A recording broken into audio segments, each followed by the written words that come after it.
And here's another big moment here in Atlanta, the first World Series game ever in this ballpark. Let's tune in the Braves public address announcer, Marshall Mann. Minnesota Twins. First, here are the coaches, trainers, and non-starters for the Twins.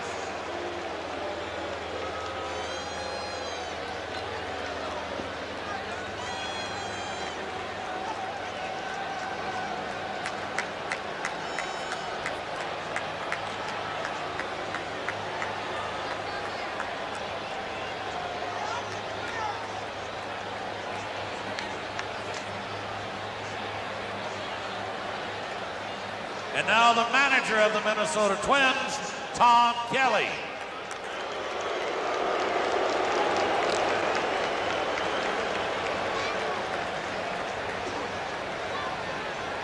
And the starting lineup. Leading off, playing left field, number 32, Dan Gladden.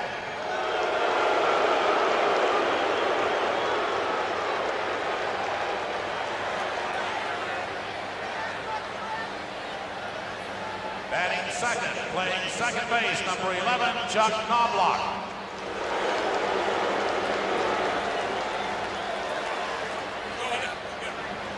Batting third, at first base, number 14, Ken Herbeck.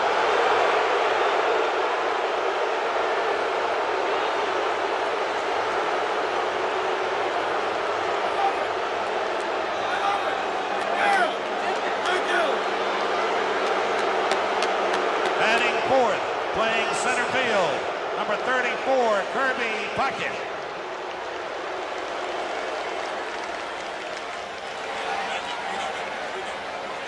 Batting fifth, playing right field, number 24, Shane Mack.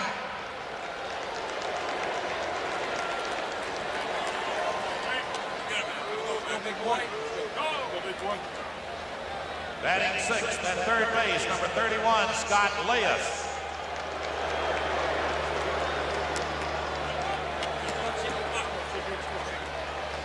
The shortstop, batting seventh, number 7, Greg Gagne.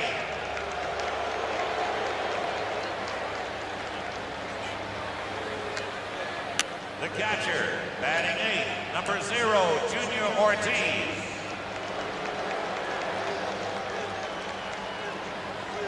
And the pitcher, batting ninth, warming up in the bullpen, number 19, Scott Erickson.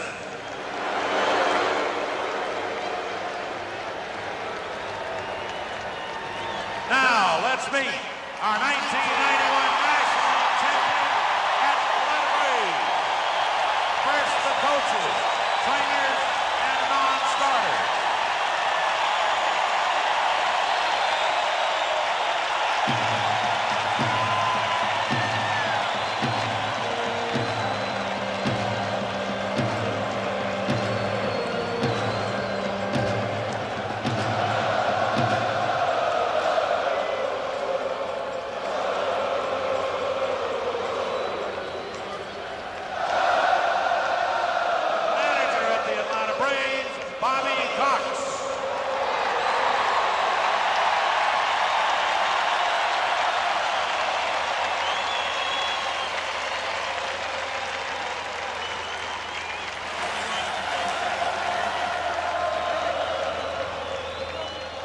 Starting lineup for the Braves. Leading off, playing left field, number 27, Lonnie Smith.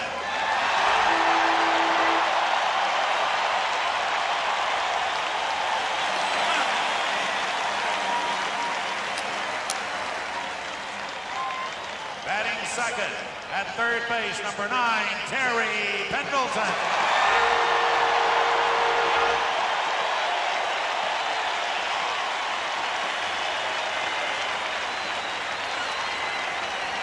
Playing center field, batting third, number 5, Ronnie Gant.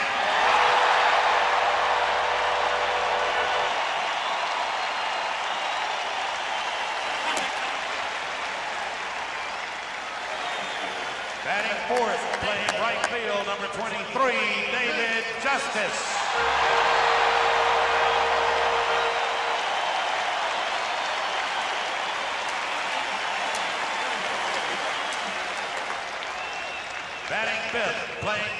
base, number 12, Sid Bream.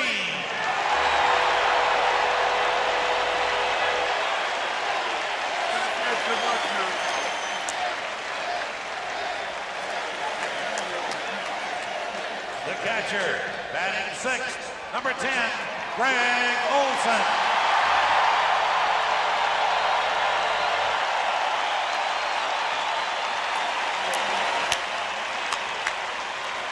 Batting seventh, playing second base, number 20, Mark Limke.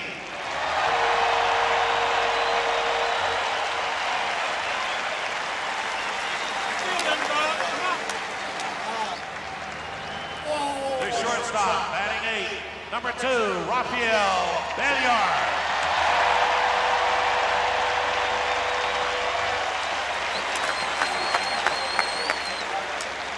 Batting ninth, the pitcher warming up in the bullpen, number 33, Steve Avery.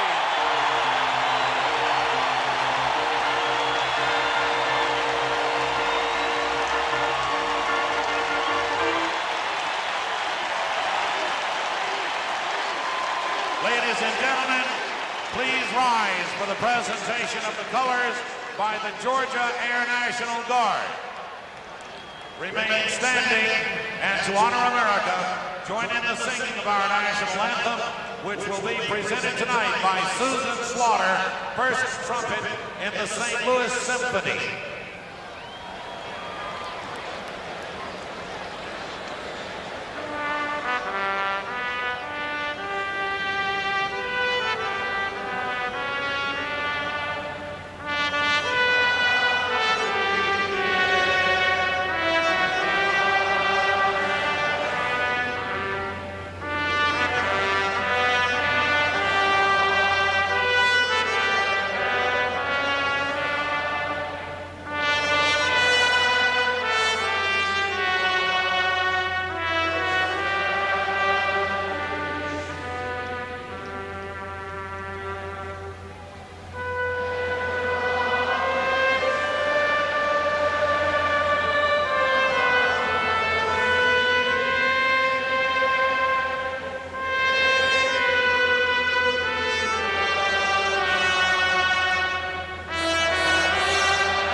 Terrific, with Susan Slaughter on the trumpet, and this crowd, 53,000 or more, joining in on the singing of our national anthem. We are just moments away from the first pitch of Game 3 of the 91 series.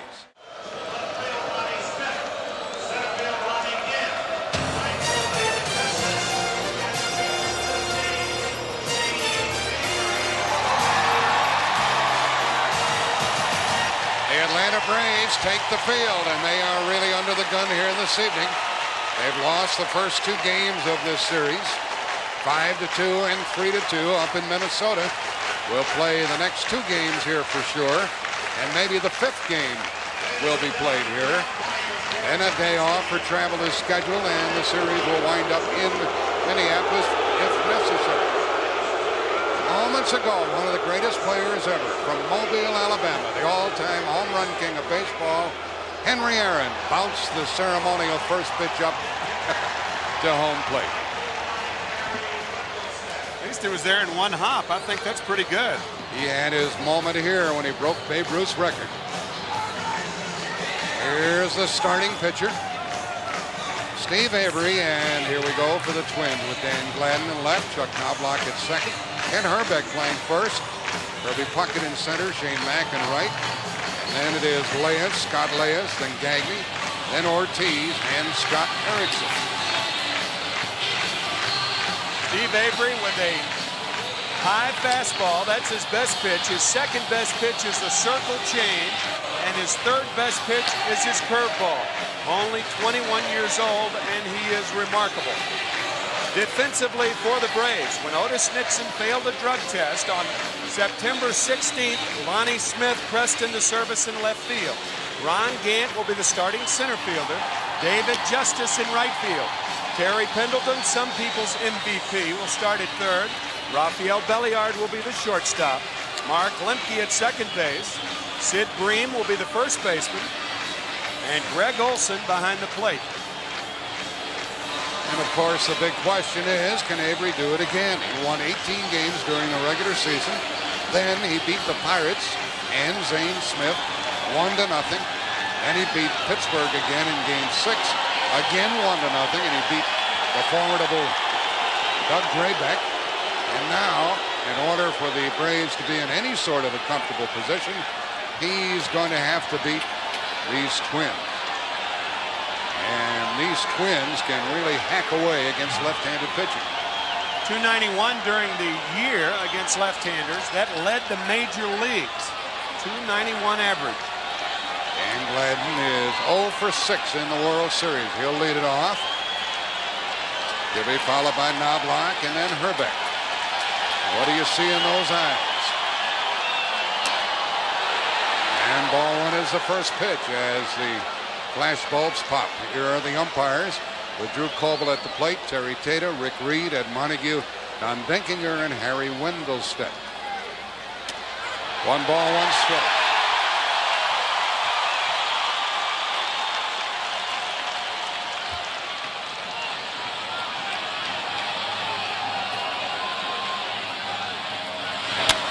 Gladden hits it into right center, and Gant's on the move, and the ball gets between them.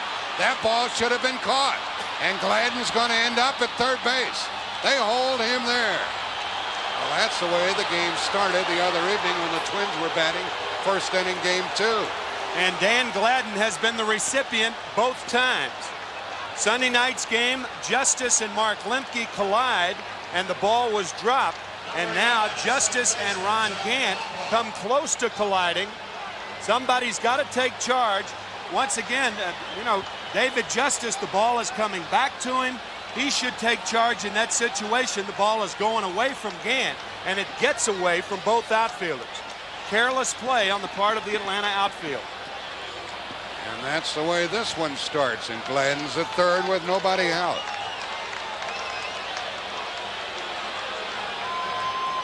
And we still await a ruling on that one. I imagine it's a 3-base hit.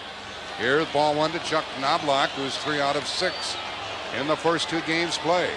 The Atlanta infield is back at second and short. They'll give up the run and a ground ball.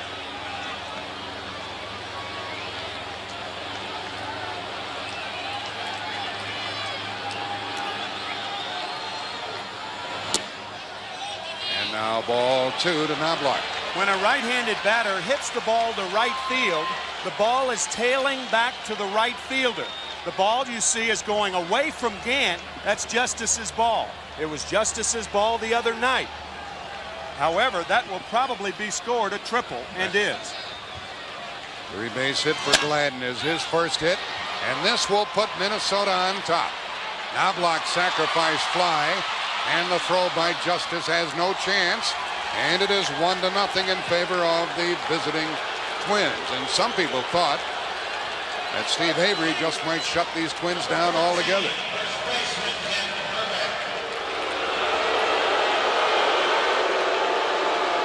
We talked about Sunday night. Dan Gladden was the batter at the Metrodome in Minnesota. Routine pop-up, shallow right, and watch what happens. You may remember it. Lemke, Justice collide. The ball hits the turf. Justice charged with an error. That kept the inning going, and then Chili Davis hit that 2-out home run. Ken Herbeck swinging strike one. Herbeck 2 for 6 against Atlanta. And a 440-foot home run thrown in there. Well, the Braves have spotted the Twins a run with a misplay and a sacrifice fly. This crowd is chanting cheater. with Herbeck at the plate. Because of that play involving Ron Gant, where Herbeck appeared to push Gant off the base and get a putout. I guess it was Cheater. I thought initially it was T-Rex. 2 balls and a strike. 3-1. T-Rex, if Herbeck goes into professional wrestling once his baseball career is over, T-Rex will be the name under which he will wrestle. 3-2.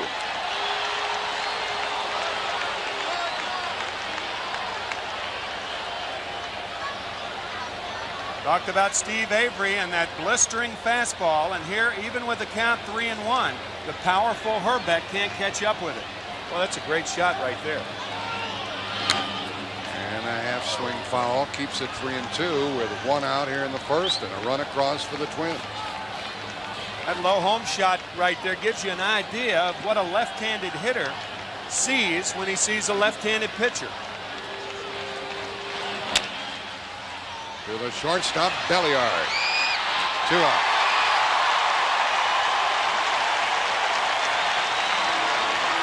Well, this should have been a routine inning.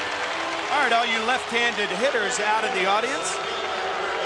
94-mile-an-hour fastball, and Herbeck takes the outside fastball to shortstop.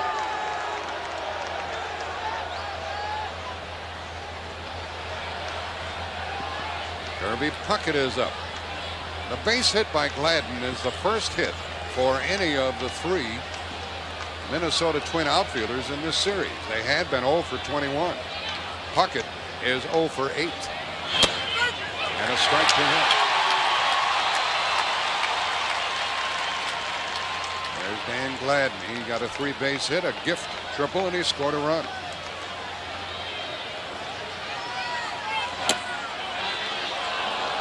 Crowd groans on that call. 1-1. It should have been a routine 1-2-3 inning. Now a low strike. And it doesn't appear that Puckett was pleased with that call. Baseball, we've said it before, baseball is a game of routine. It's the team that makes the routine play more often than not that eventually wins. Tom Kelly telling us that today before the game. Puckett is down on strikes for Minnesota. 1 run on 1 hit. They've been the first to score in each of the 3 World Series games.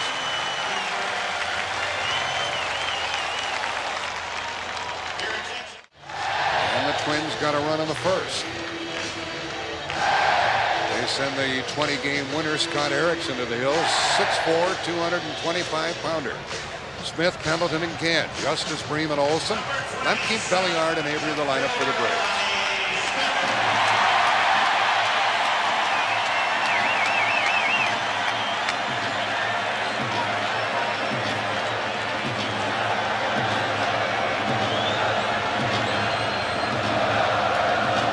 Defensively for Minnesota, Gladden, Puckett, and Mack in the outfield. Leas, Gagnon, Knobloch, Herbeck in the infield. Junior Ortiz behind the plate. And ball 1 to Lonnie Smith, who crowds that plate. There's Knobloch, Herbeck, Ortiz, the personal catcher for Erickson. 1-1. Erickson last year was 8-4. He blossomed to 20-8 this year.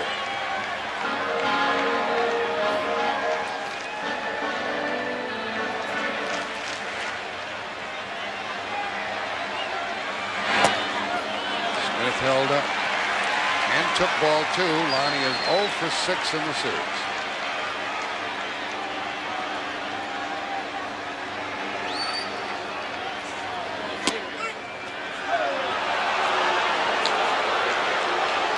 Ball on the inside part tied Lonnie Smith up. 2 balls, 2 strikes. Only other American League pitcher you can compare Erickson with, Roger Clemens of the Red Sox. Breaking ball fouled past third. And I don't say that because of the result of his pitches, but by the way he starts his motion. With that glove right below the eyes, that's how Clemens starts. Of course, Roger, a high fastball pitcher, and Erickson with that sinker. Devastating sinker, very heavy and tough to pull. A lot of ground balls tonight off Erickson. 3-2. I don't care who you are, how tight you pitch the batter, how hard you throw, you don't chase Lonnie Smith off the plate. He struck him out, caught the outside corner, and Smith is gone, and he's 0 for 7. The movement of an Erickson fastball. Watch how it starts outside and comes back to catch the outside corner.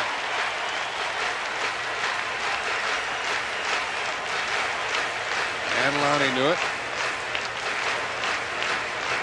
Well, at the plate now is a fellow the Braves certainly have to get going. The Atlanta third baseman, Terry Pendleton. He's 2 for 8 without an RBI in the series. And he was only able to get 5 hits in the 7 games against Pittsburgh. But he led the National League in hitting with 319, so he is due to break out of it. And he hits it hard right at the right fielder, and a good play by Shane Mack. He got a great jump on that ball and made it look easy.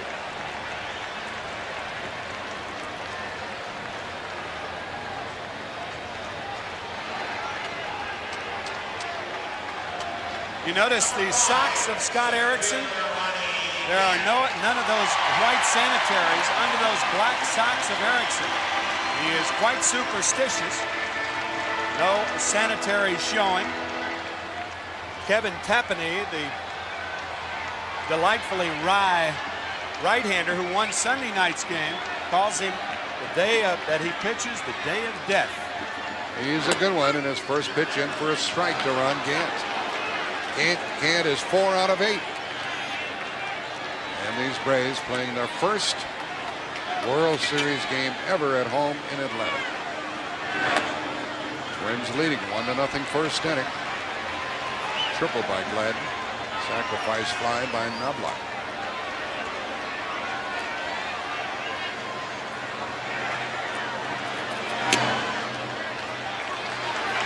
Two balls and a strike.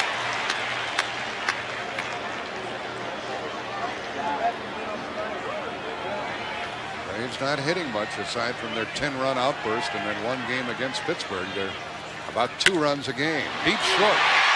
Can Gagne throw him out? Terrific, and the inning is over. Great play by the Minnesota shortstop, and after 1, the Twins lead it 1-0.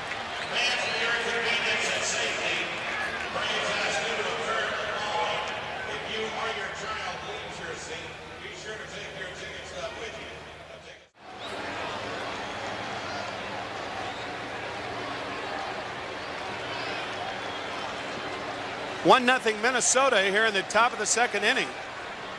When a hitter is ahead in the count, he's more apt to pull the ball. You could see Gagne cheating a half a step at shortstop and made what would have been a tough play an easy play. And Shane Mack is first up against Steve Avery. 2nd inning, foul ball. 1-0 Twins. Mack, Leas, and Gagne here in the 2nd.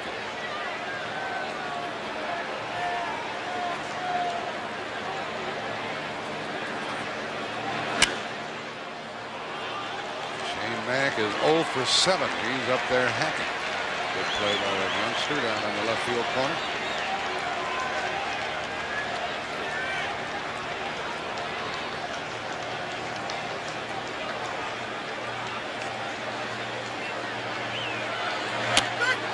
Blew him away, and that's the 2nd strikeout for the Atlanta left-hander.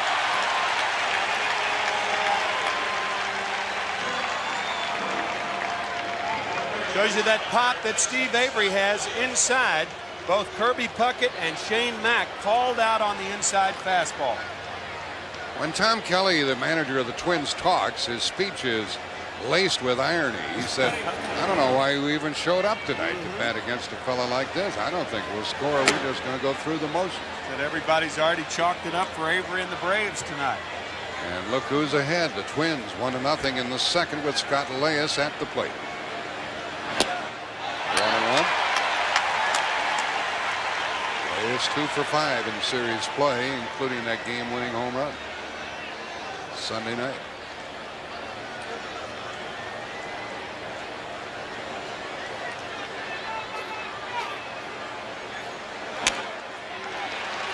One and two. This is a hitter's ballpark. The ball really flies here. It's 330 down the line and left. 385 in the power alleys. 402 to dead center. And a 10-foot wall. Very light air. And a completely circular stadium, and the ball really jumps. 2-2. Tom Kelly was talking about the fact that even some of his pitchers hit it out yesterday in BP. Scott Erickson and Jack Morris. He even said that Al Newman hit a home run in batting practice yesterday. He doesn't hit many.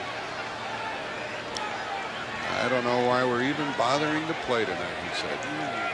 He's a fun guy to visit with. There's another strikeout for Avery. That's 3, and he was retired 5 in a row.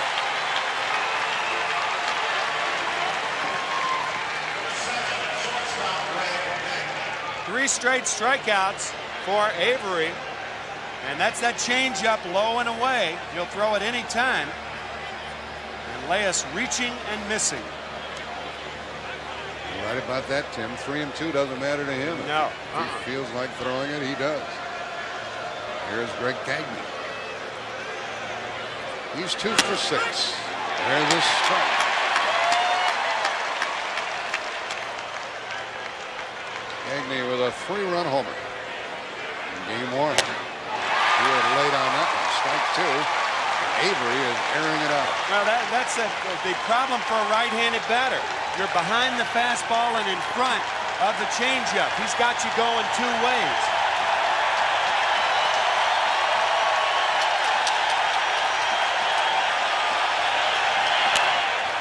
Out of play.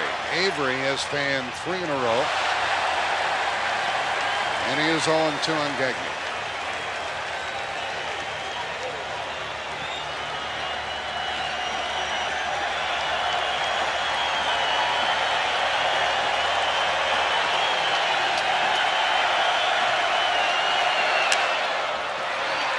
Out of room in foul territory, and it's called for by Olson.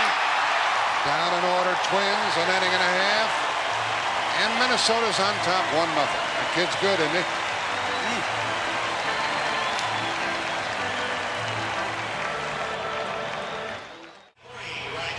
The Twins lead it 1-0 with a tainted run in the first.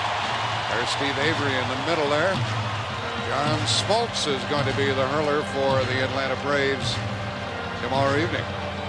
And earlier this evening, Tom Glavine warmed up, and it's been announced by his manager Bobby Cox that he will work game 5 if there is game 5. And then if it goes 7, then it will be Avery on Saturday night and Smoltz on Sunday night. Meanwhile, these Twins are staying with a 3-man rotation. Morris, Tapani, and Erickson to Justice and a strike.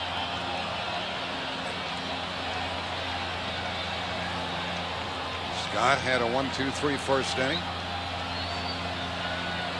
He had 3 shutouts this year. 1-1.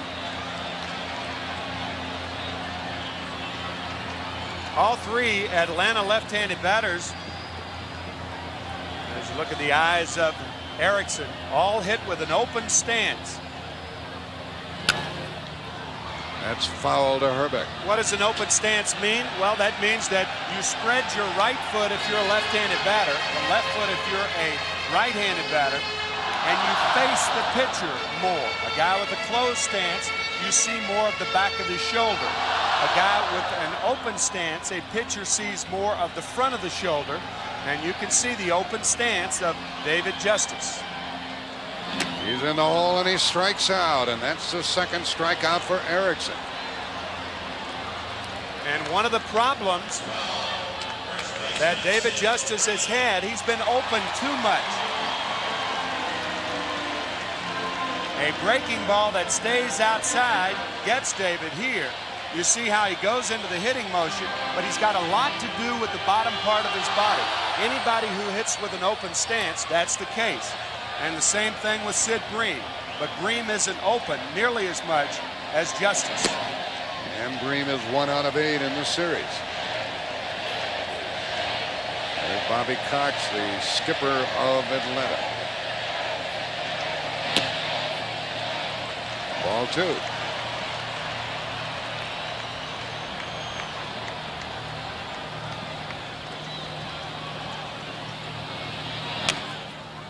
Foul past third base. 2-1. This pitcher, Erickson, will give his share of walks. He struck out 108, but he walked 71.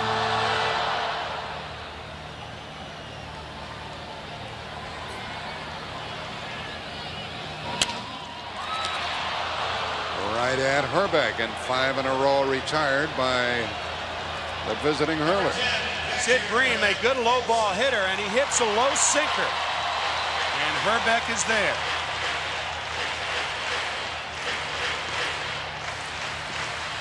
Trying to become the first base runner of the night for the Braves is Greg Olson.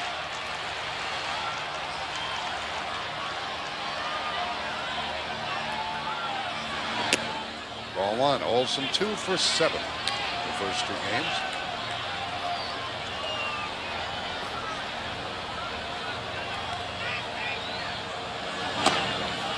Ball 2. Erickson did not have a good second half of the campaign. 12-4 in the first half, 8-5 in the second half with an earned run average over 5. Arm problems in the middle of the season. As a matter of fact, he was supposed to have started the All-Star game. Instead, teammate Jack Morris started the All-Star game. Erickson was on the disabled list with a bad right elbow.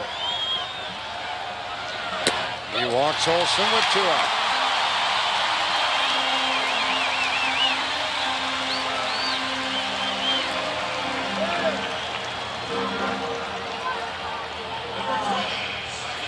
Olson at first, 2 gone, will be held by Herbeck.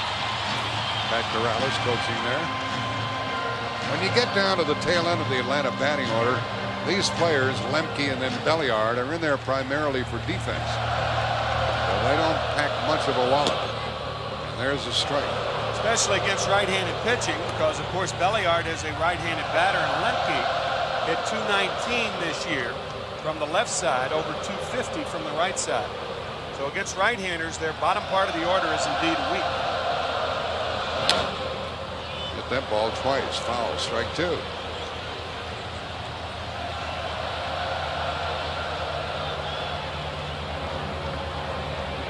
Minnesota out in front here, 1-0, and this crowd is comparatively quiet. Scott Erickson, his moniker is Superman. A lot of people think he looks like Christopher Reeve. He was the star in Superman 1, 2, and 3, I guess. And the type of year he had, I guess, backs that up. 20-8 on the year. Super numbers. He's a big man. It's 6'4", 225. Breaking ball foul keeps Lemke up there.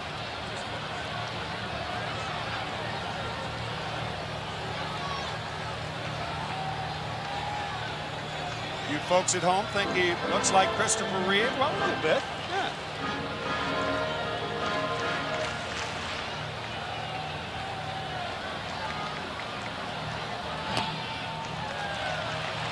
Two and 2.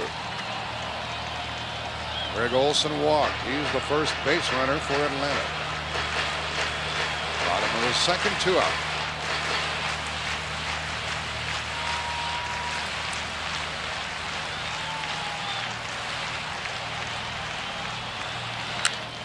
Base hit by Lemke. Shane Mack gets it back. Olson stops at second.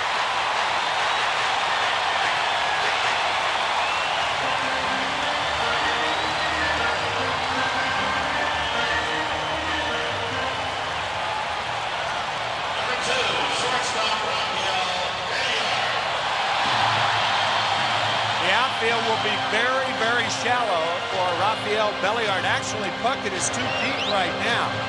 The one thing that Belliard cannot do is drive in a lot of runs. And over 400 at-bats, he drove in only 27 this year. And he is 1 for 3 in the World Series. Had 4 hits against Pittsburgh. Kirby Puckett in center field, entirely too deep.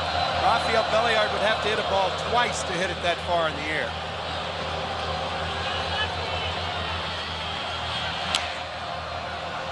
Fouled off the breaking pitch, and that's strike 2. Well, he had Lemke 2 strikes, ran it to 2-2, and Mark got a hit.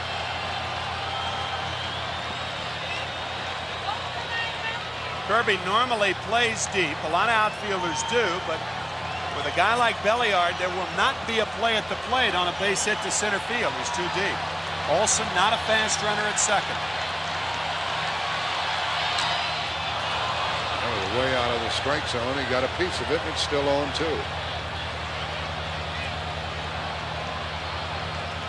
Steve Avery, the pitcher, would be up next, and he's not a bad hitter. I don't know what he'll do against Erickson, but he's a good athlete and can swing the bat, but Belliard has to keep it going here in the second.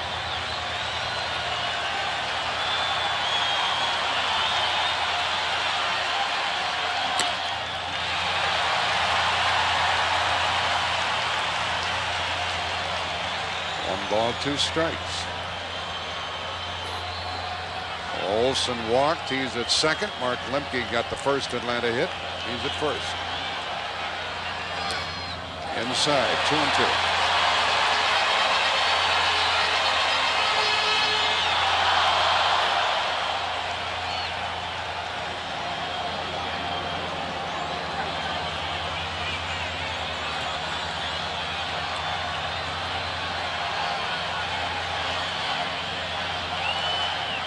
Breaking ball, base hit.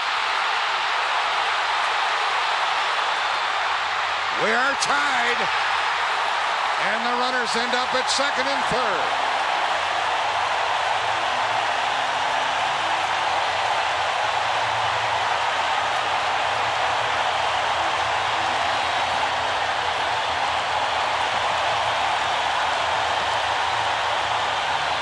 What did I say about the bottom of the order for Atlanta?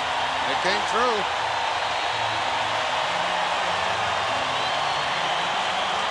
With 2 outs, Olson walks, Lemke singles, and now Belliard's turn.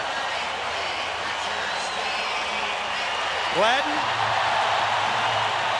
with a throw that is errant. It short hops Junior Ortiz, the catcher, and Olson scores the first run of the game. So it's second and third, and Avery could help his own cause. Strike 1 to him. All of this happened with 2 out. Single, an RBI, no error, as the runner advanced to second on the throw to the plate. 1-1 game to the second baseman.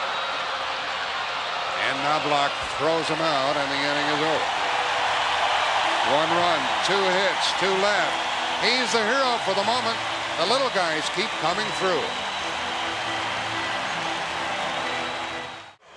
Let's check on the fondest World Series memory of Furman Visser of the Atlanta Constitution.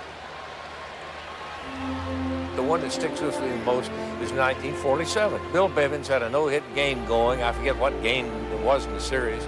2 men out in the 9th inning, and the first no-hitter in the history of the World Series. And he never got the last out. Cookie Lavigata hit a double off the right field wall, scored 2 runs, and he not only lost his no-hitter, he lost the game, and he never pitched another regular season major league game in his life. That was Furman Visser with that memory. Turns out that neither Jim Bevins or Cookie Lavigata played another major league game after that. Hop fly to the shortstop, Belliard. 1 gone as Ortiz jumped on the first one, and that's 7 in a row retired by the Atlanta pitcher. Furman Visser has been a long-time writer down here in Atlanta. Was he down here when you were playing, Tim, in the minor leagues? 1962. I played for the Atlanta Crackers, Ponce de Leon Park. The pitcher is up, Erickson. Let's see what he can do. There is 1 out. How would you like for your first professional at bat to be in the World Series? Well, that's the case with Scott Erickson. getting his swings, I'll say that for him. Avery has struck out 3. 4.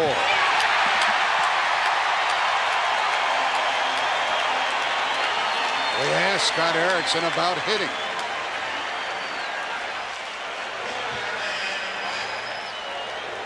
That's all I want to do for hitting. A little problem with that. We'll get you Scott Erickson's words. As Steve Avery waits for Dan Gladden to come to the plate, he'll give Erickson a little extra time on the bench.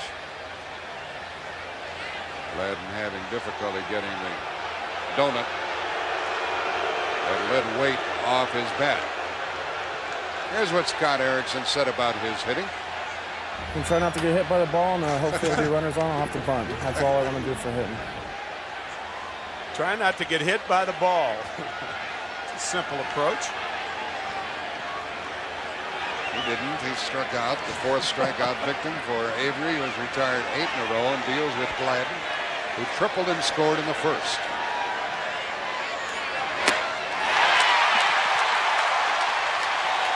Now that the Braves have scored to tie it, this crowd is with it a little more. 1-1 in the 3rd. Like Minnesota, the Atlanta Braves need the crowd in the game. I mean, they've lost 2 World Series games up there, and if they lose tonight, they'll be down 3-zip. Gladden hits one foul. And no team in Major League history has ever come back from a 3-0 deficit. That's how important this game is tonight for the Braves. The best of 7 series since 1905 to 1954. 20 teams were down 0-2, but none came back to win the series. The twist on that is since 1955, 9 teams that were down 0-2 have come back out of 19. 19 teams were down 0-2, and 9 came back. So in recent history, it's certainly proven that it is not that great a feat to come back when you're down 0-2. 0-3 is a different deal. That's a whole new ballgame when you're 0-3. Gladden becomes the 5th strikeout victim. 9 in a row retired by Avery. Will return to Atlanta Fulton County Stadium after this message and a word from your local station.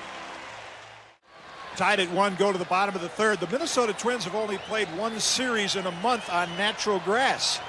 And the result of that, I think you're going to see the infielders playing a little shallow, not getting quite the jump on ground balls that they're accustomed to getting on the turf. And you see right there Scott Leas losing his footing for just an instant and playing very close to the bag.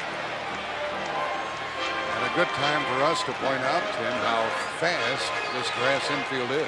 Bobby Cox says it's faster than artificial surface. And of course, you have the added ingredient of the Atlanta Falcons playing on this field. But it is in very, very good shape since last Sunday the Falcons were forced to move their game to San Francisco. Ronnie Smith is up, and he's in the hole 1-2. He was called on and strikes his first time. This is the top of the order. Smith, Pendleton, and Gant.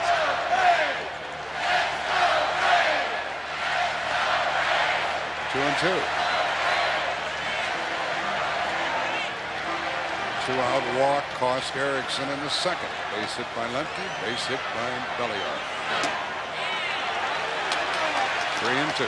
In the National League Championship Series, Lonnie Smith was 0 for 10 before he connected, 0 for 7 in the series. It's this one foul. The aerial shots this evening from the Spirit of Akron, brought to you by Goodyear Tires and your local Goodyear retailer. Tonight's pilot is Captain Pat Henry from Parsons, West Virginia.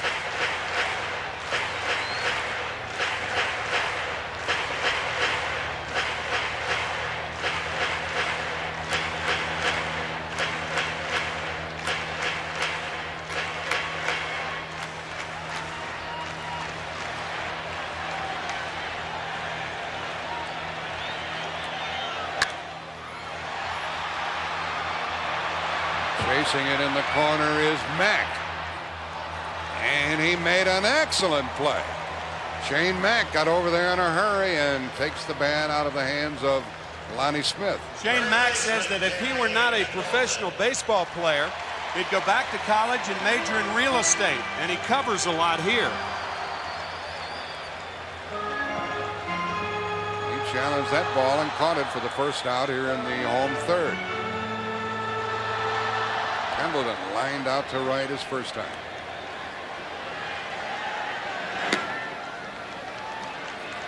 Barry Pendleton spraining his left knee the other night on that slide in the 8th inning up at the Metrodome. He will have that knee operated on. He's had treatment, so he will be slow of foot this evening and throughout the rest of the series. And an easy play for Knobloch, and there are 2 gone. Is that the Rookie of the Year in the American League? Take another look at the injury. If you'll remember the other night in the 8th inning with Kevin Tapani covering first, the slide of Pendleton, and then he topples over first base after getting his left foot caught in first base and sprained his left knee, and he'll have it operated on when the year's over. Earlier he had injured his arch, and so he was far from top speed. Ron Gant is up with 2 out.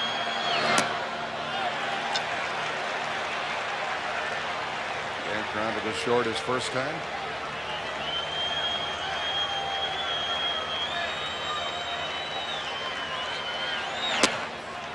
Three and 0, and he's probably swimming. I would be.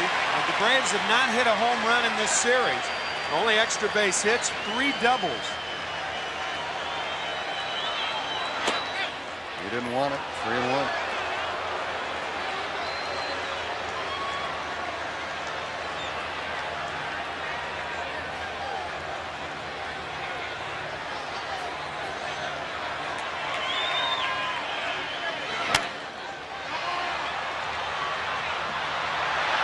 Right fielder Mack has it, and down in order go the Braves in the third.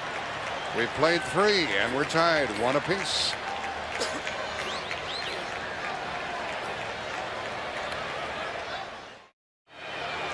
Fourth inning, and Knobloch leads it off.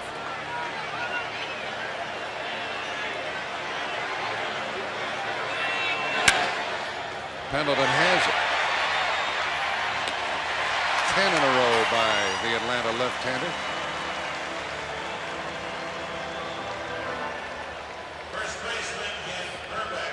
Avery coming into this game with 16 and a third consecutive innings without giving up a run.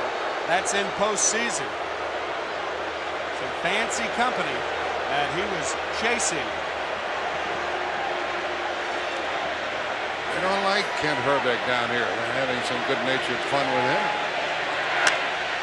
He skies it into center for Ron Gant. 2 out. Here is a look at the leaders in consecutive scoreless innings in postseason play.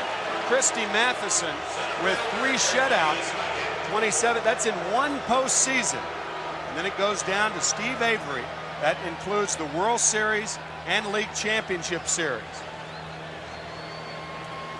He's in good company there. He has retired 11 in a row as he deals with Kirby Puckett. And a strike. The record for consecutive scoreless innings over a period of years held by Whitey Ford, 33. And whose record did he break? Babe Ruth's. A looper in the right, and Justice caught it. And with some play, 12 in a row retired by Steve Avery. We're still tied.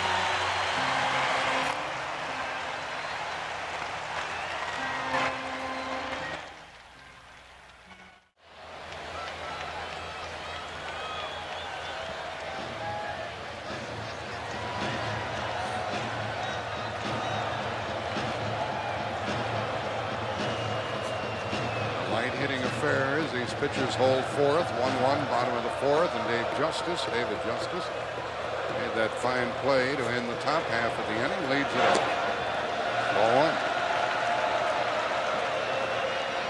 4-1. Earlier, Scott Erickson retired 5 in a row, and at this point, 4 in a row.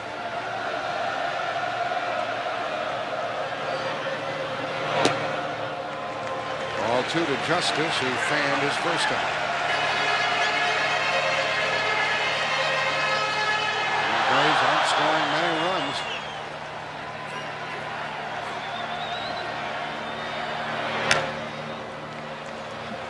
It'll be Justice, Bream, and Olson here in the 4th inning.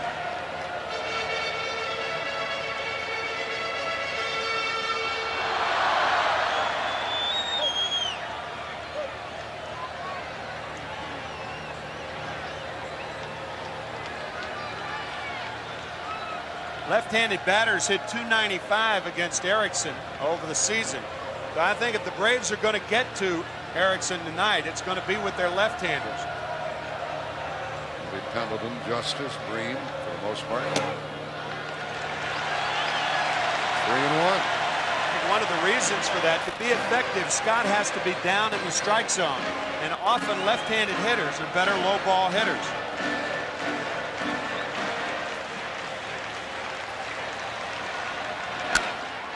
Hit it good.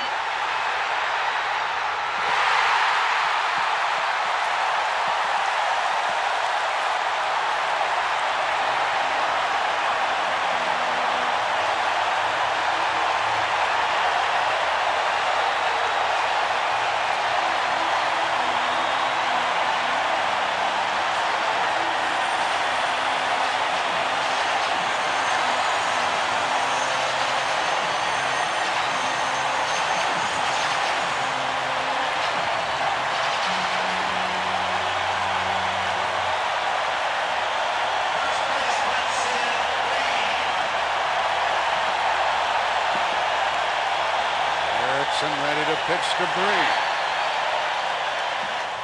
And a foul. This crowd didn't quiet down until Justice came out and took a bow. It's his first run batted in this series. And it puts Atlanta on top 2-1 in the 4th. It brings the crowd to life. And now Erickson and Ortiz are changing their pattern. They threw the curveball, straight change. When you get behind power hitters and have to come in with a fastball, the chances of him putting the good part of the bat on the ball go dramatically up. And that's what Justice did. Hit it good.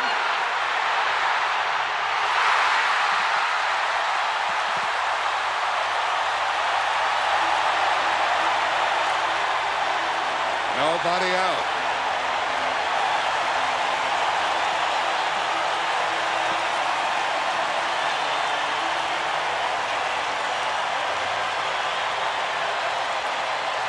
See, that's what we're talking about left-handed batters.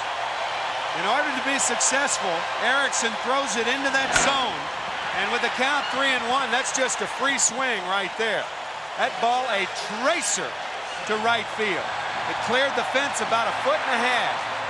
And then Sid Bream, that ball laying back into the zone, a real mistake to Bream. And he doubles off the wall. So the left-handers back to back. And Olson is up. Ball 1 to him. Let's tune in.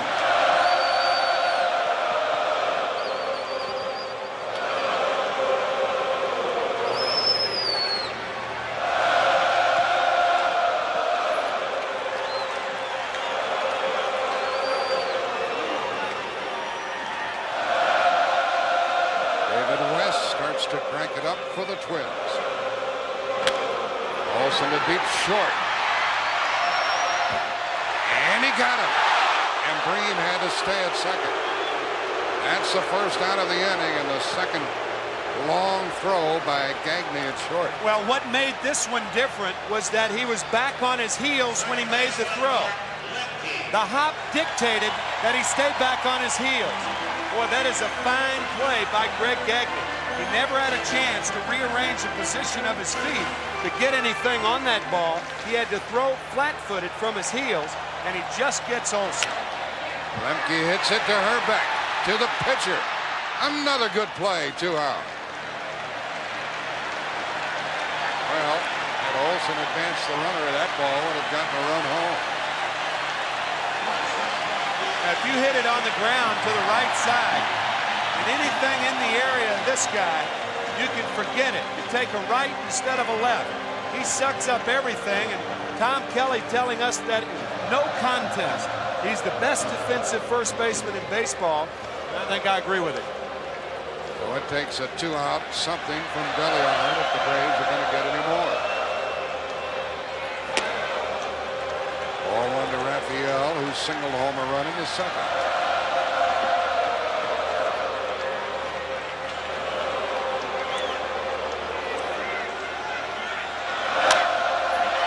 To the second baseman, Knobloch, and that ends the inning. 3 good plays by the Twins on defense. Home run and a double, and 1 left for Atlanta. They've left 3. But after 4, Atlanta's on top, 2-1.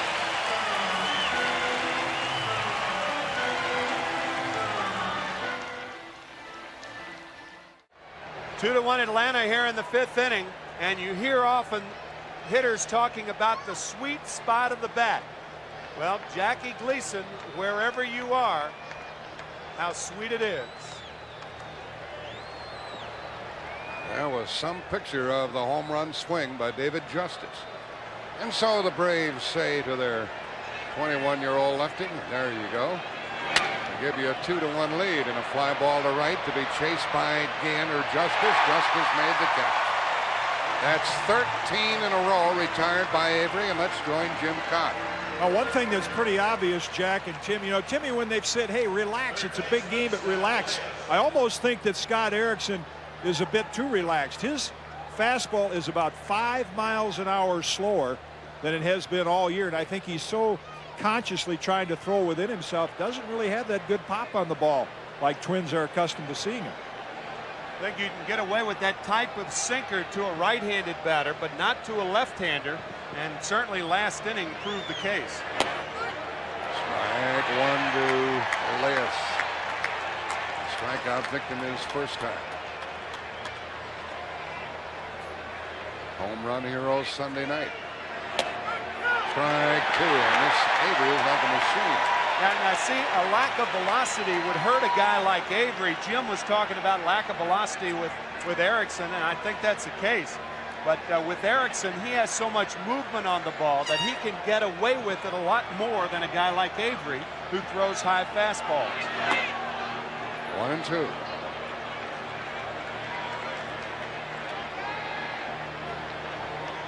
The only runner the Twins have had was on that tainted triple by Gladden to start the game.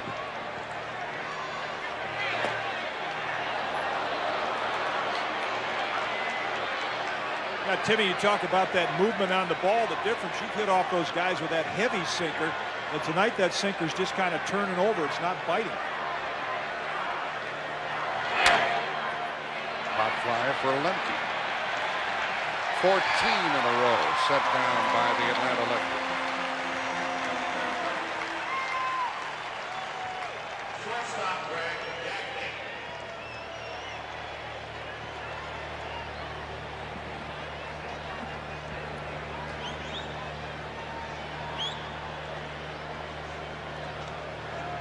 Avery winning 1-0 and 1-0. No other pitcher in the history of postseason play has ever won 2 1-0 games in postseason. And the irony of that is 2 days before that, Zane Smith became a member in the 1-0 club. Before that, nobody had been involved in 2 1-0 games, and Smith was involved in 2. Avery won 2. Belliard gets him. That's 15 in a row retired by the Atlanta left-hander. And the Braves lead 2-1.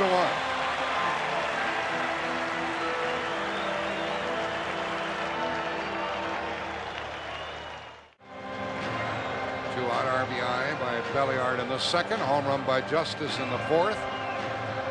And we are into the bottom of the fifth. And Mr. Atlanta leads it off.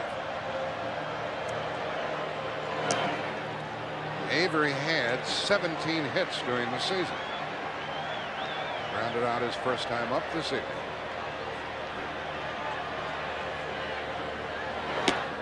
There have been 4 Atlanta hits tonight, plus a walk given up by Scott Erickson, and walked across the plate.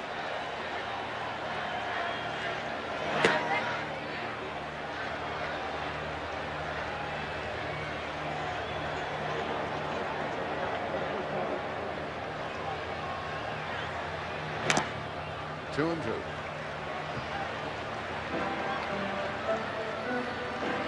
Steve Avery working to Dan Gladden in the first inning, and he hits a ball to right center. A ball misplayed by Justice and Gant. Were it not for that, it'd be a perfect game right now, and a 2-0 lead. But the Twins will have 4 more cracks at this fella.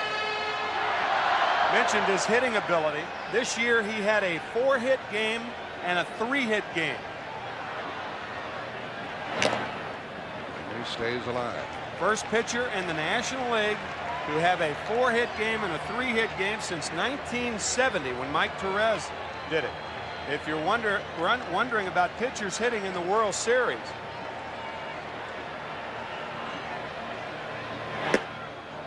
A strikeout victim, and for Erickson, that's his 3rd.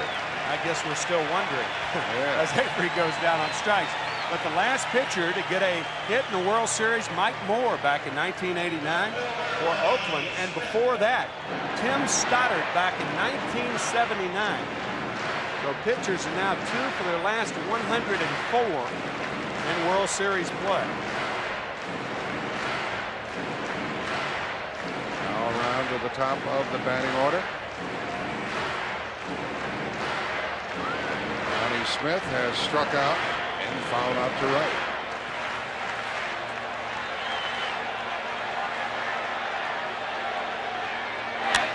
Foul ball. They are not using the designated hitter here in the National League ballpark. If we go back to Minnesota, they'll again use the DH.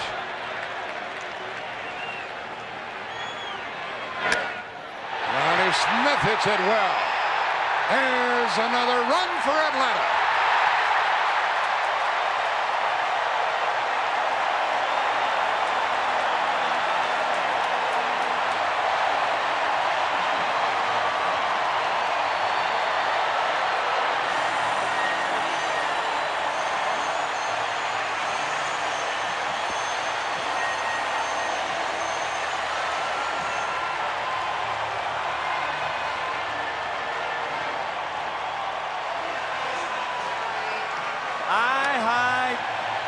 Change-up or breaking ball, but a real mistake from Erickson.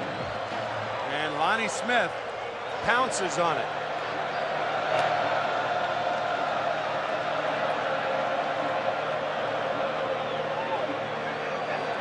High change-up. First postseason home run in Lonnie Smith's career. And this is his 48th game in postseason play. His 4th World Series with 4 different clubs. The ball's and a strike to Pendleton. 3-1 Atlanta. Lonnie Smith. It's the 2nd home run of the night. During the season, Erickson allowed only 13 home runs. And only 5 to right-handed batters. He does not appear to be sharp tonight. Pendleton walks. A 1-out walk is the 2nd issued by the Minnesota hurler.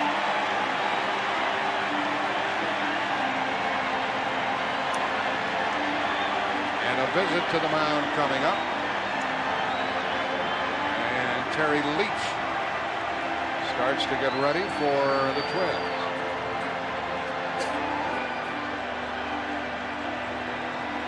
Such comes out there to chat with his young hurler. Dave Justice with a home run in the 4th inning, and in this inning, Lonnie Smith. A high changeup.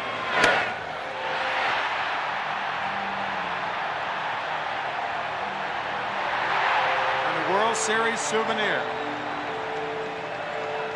Erickson stays in. Terry Leach in the bullpen now for the Twins, and I'm a bit surprised with Justice and Green coming up. You remember the left-handed pitcher David West was warming up the last inning.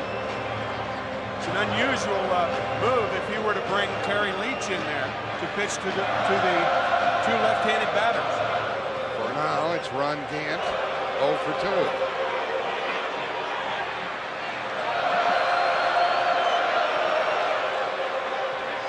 They've got the Ugus down here again.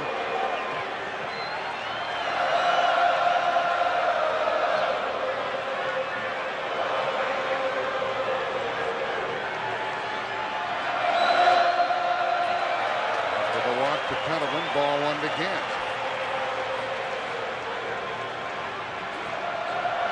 Erickson pitched 4 innings in the only start he had against Toronto.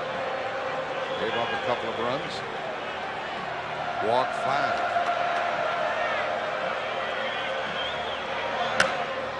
That ball popped up by Gant for an apparent second out as Knobloch has it.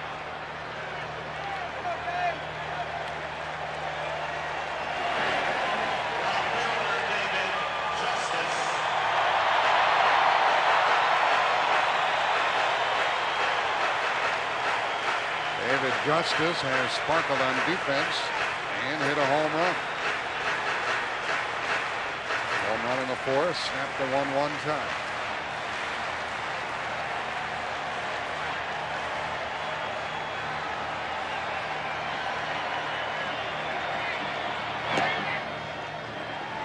Ordinarily, Pendleton would be a fair threat to steal a base, but with that bad arch and that bad knee, why, he won't be going anywhere, particularly with Justice up there.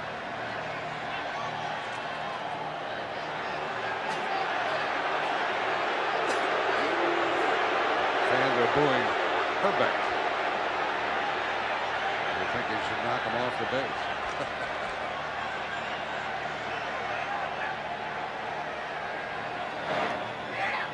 There goes Pendleton, and he is in there.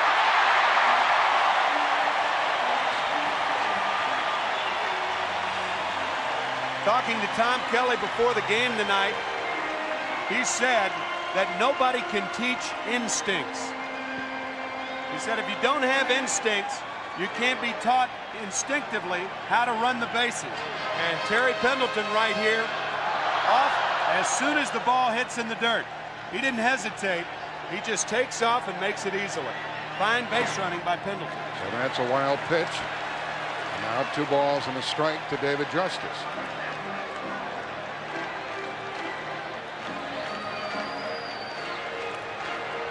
Justice, a little bit of everything. A strikeout, a home run, a misplay perhaps in the 1st inning, and then the dazzling catch. And the count is 2-2. So he's been very involved, Tim. Very involved. Well, the error in Sunday night's game and that misplay tonight, that ball in my mind was clearly misplayed. So I don't really think his right field play has been as good as it could be, as good as it should be, as good as it has been. Knobloch, it bobbles it. Now they got Pendleton, but he gets back.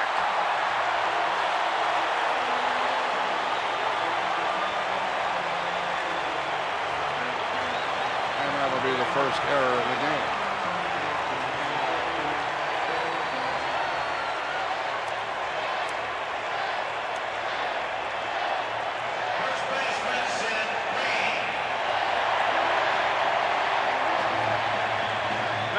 Chuck Knobloch with a lot of time, and he just boots the ball. That's a big league error right there. And Sid Bream will try to cash in on a walk and an error.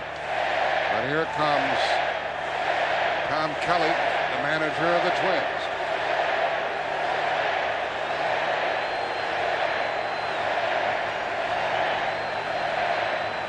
See, the left-hander David West is back up. Tom Kelly has to make a move, and one would think that he'll go to West to try to pitch to Sid Bream for the 1 out. We'll see. That's right. He wants the left-hander David West.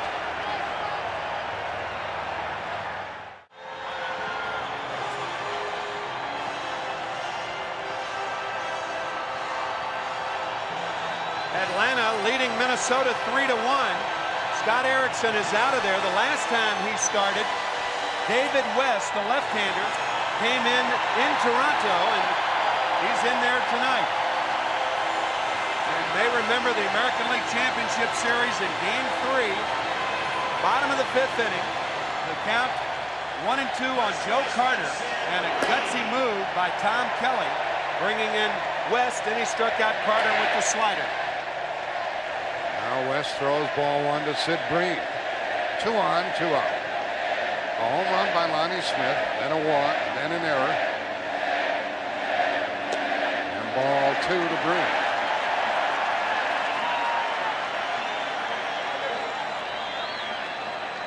Breen is not helpless against left-handed pitching. With an everyday first baseman there for the Pirates. Ball 3.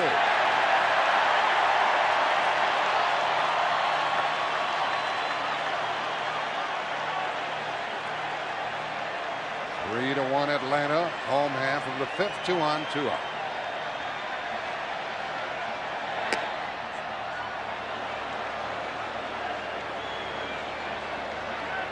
Barry Pendleton is the runner at third base, and across the way David Justice with 2 out.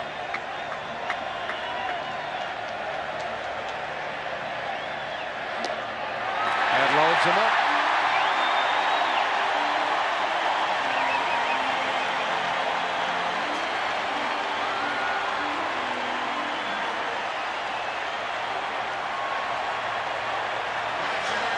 Atlanta with a 2-out chance to get very comfortable in this game. Greg Olson has walked and scored and grounded out. Matter of fact, the home run by David Justice, the first lead that the Braves have had in this series.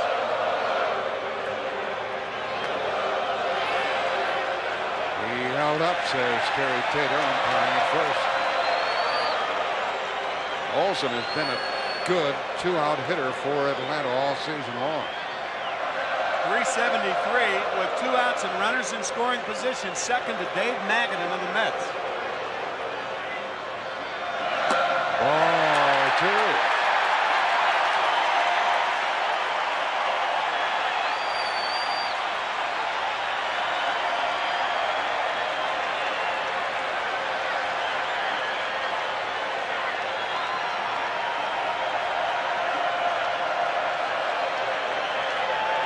In case you're wondering, folks, on 2-0, he's swinging.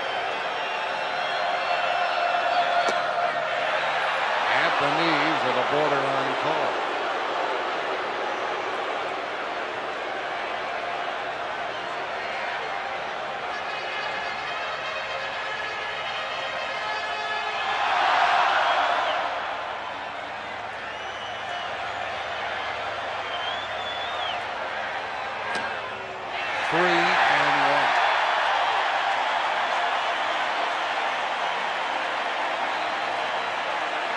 Bases, we have Pendleton, Justice, and Breen. 2 out, 3-1. Another run for Atlanta.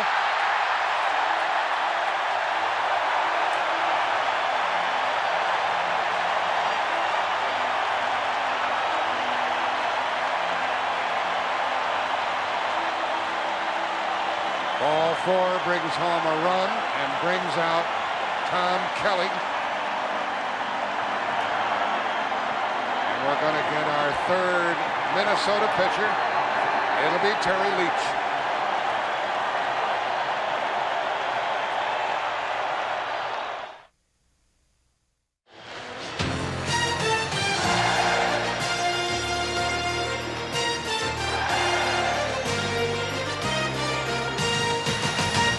The place is rocking down here in Georgia.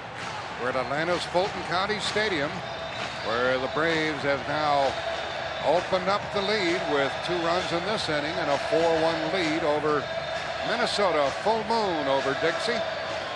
And the bases are loaded, 2 out. We have a new pitcher, Terry Leach, who at age 37 is the oldest player in this World Series. Terry throws a sinker. There is no way for him to throw any kind of breaking ball that goes down with his delivery. And speaking of deliveries, what a terrific delivery by Steve Avery. But you will see the submarining fashion of Terry Leach. He throws from down under. To Lemke, who is 1 for 2.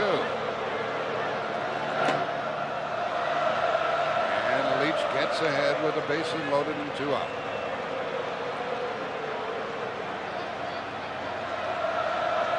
Error prolonged this inning. And Atlanta cashed in, getting their 4th run. Strike 2 to the second baseman.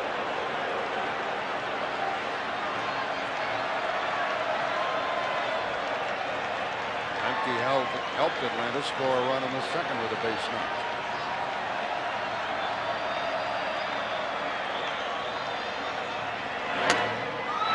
Ball slicing foul and out of play. See Steve Bedrosian down there. He will probably be the pitcher when Atlanta hits in the 6th inning.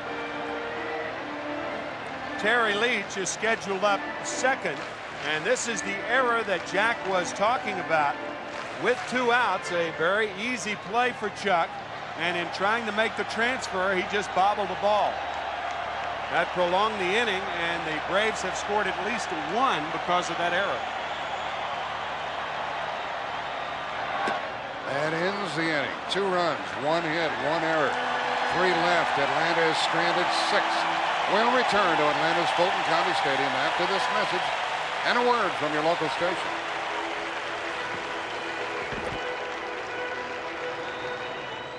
4-1 Atlanta, and you have another look and the last look at the submarining style of Terry Leach to get Mark Lemke and keep the Twins in this game. Tim said the last look because they're going to lift him for a pinch hitter in this inning after Junior Ortiz leads it off. He popped out his first time, and he told us he might go deep this evening. Ortiz, no home runs during the year. 1-1 with Steve Avery on the mound after having been seated on the bench for a long time. We'll see if it affects him. Ortiz didn't like the call. Tom Kelly has these hitters from which to choose, or from whom to choose.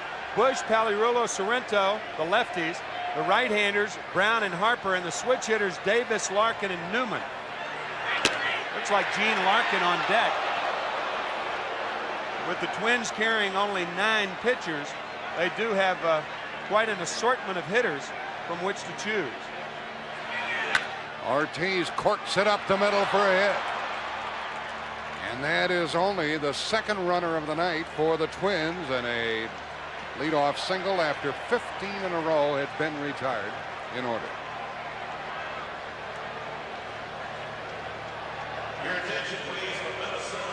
Goodyear Blimp, Spirit of Akron, continuing a 25-year tradition of World Series appearances. If it's a big event, you can count on a Goodyear Blimp being on hand.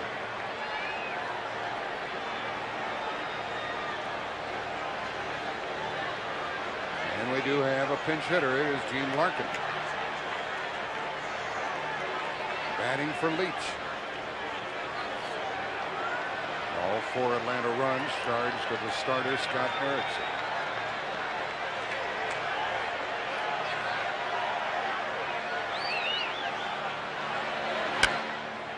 He went up there hacking, strike 1. They're playing behind Ortiz at first. He's not a stolen base threat. And the Twins are down by 3. 6th inning. 1 ball, 1 strike.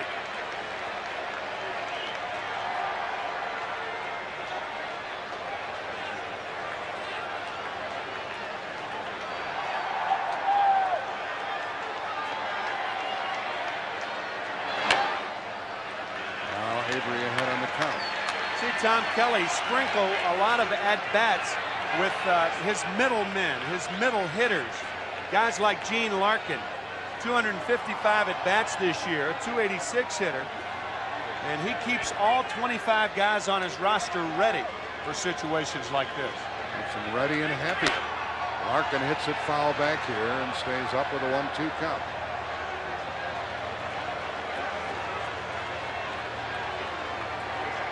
Twins scored a run in the first.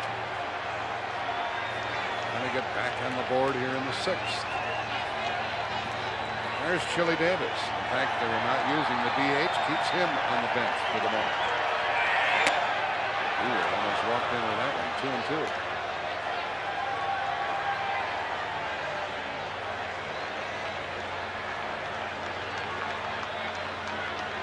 Can this fellow continue to do it?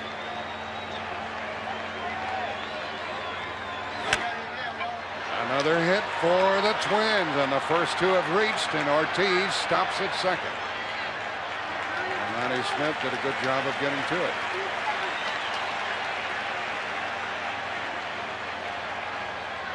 Fine hitting by Gene Larkin, a changeup, and in a good spot. And as Jack said, Lonnie Smith hurrying over to get in front of this ball and hold Ortiz to second base.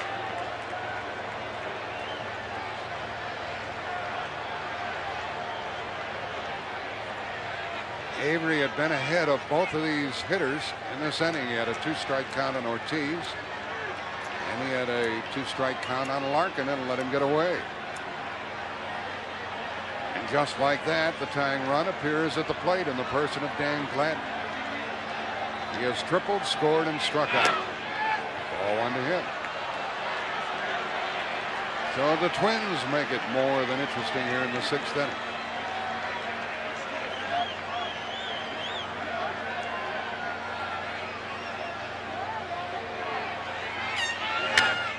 A well-hit ball by Gladden, and Lonnie Smith tracks it to the track and makes the catch. Runner tags at second and advances to third. First and third, one out. Larkin stayed at first, and Gladden didn't miss by much.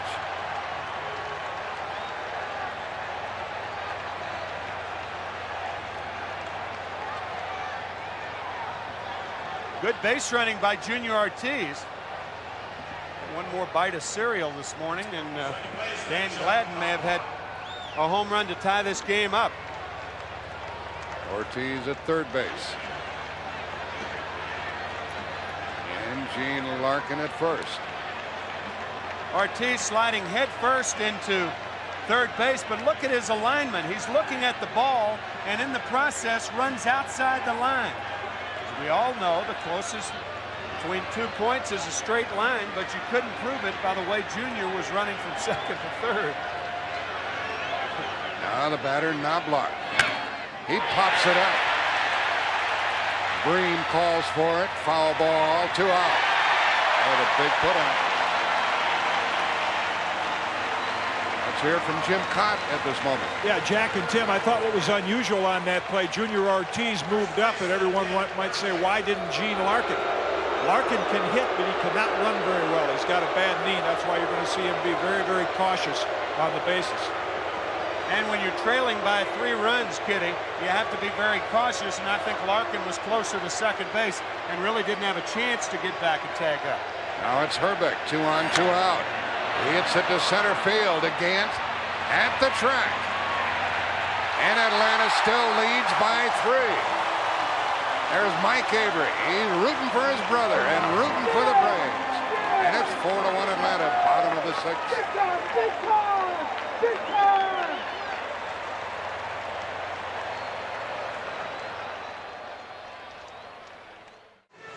Four to 1, bottom of the sixth inning. Atlanta on top. You saw Dan Gladden come close to hitting one out. And now Ken Herbeck comes very, very close to tying this game. And Avery survives the sixth. He gave up 2 leadoff hits in the inning. The Twins strand their first 2 runners, and Steve Bedrosian is the 4th hurler of the night for the visitors. And ball 1 to Belliard leading it off. Atlanta's had only 4 hits. They've scored 4 times. They've hit their first 2 home runs of the series.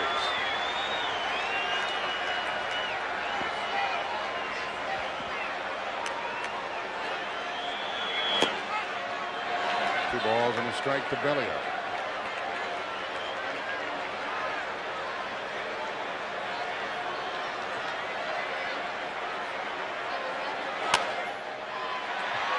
Gagney's made a couple of good plays, and there's another. Boy, he can pick it. You know, something interesting, after Herbeck hit that ball and Avery was pounding the glove on his right leg, watch Herbeck's eyes. This is after Avery had said something, and it could have been that Herbeck thought he was talking to him, but you could see him flashing those eyes to Avery. No big deal, but a lot of times pitchers get emotional and hitters think they're talking to them. Avery is up, and he's 0 for 2. Ball 1 from Bedrosian. He's no stranger to this park.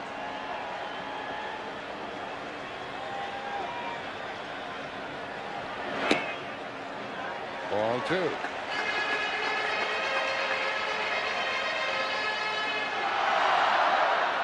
Minnesota bullpen continues to do the job. All 4 runs charged to the starter, Scott Erickson. Although David West did force home a run. But they have not allowed an earned run in the last 26 2/3 innings. That dates back to the '87 World Series. Steve gets a strike in there, 3-1. Steve Bedrosian, one of the 11 Twins that have World Series experience. Cy Young Award winner in 1987. 3-2.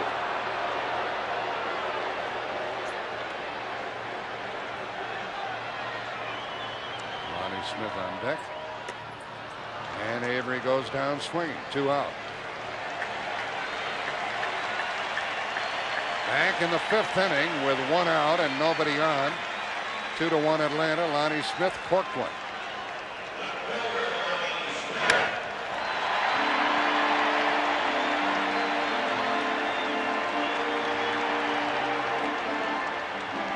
That was the 3rd Atlanta run, and a walk, an error, and 2 more walks gave the Braves their 4th run.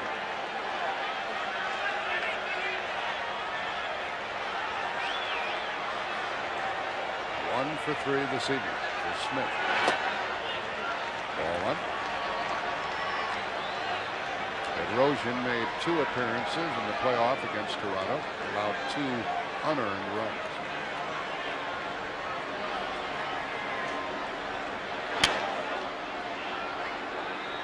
Ball and a strike. Well, we're certain that we're going to be playing here tomorrow night, 8 o'clock Eastern time.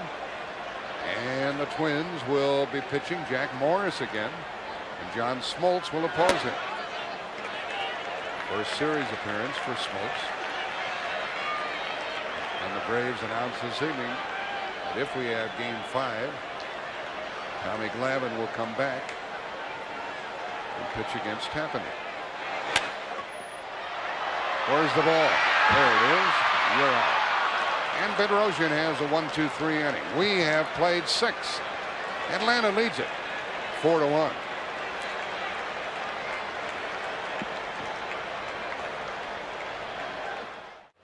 We go into the old stretch inning. 4-1 Atlanta on top. We have a new left fielder as the Braves try to bolster their defense with Keith Mitchell taking over for Lonnie Smith. I'd like to mention again the reason for the letters on the sleeve of the Atlanta uniform as Kirby Puckett leads it off.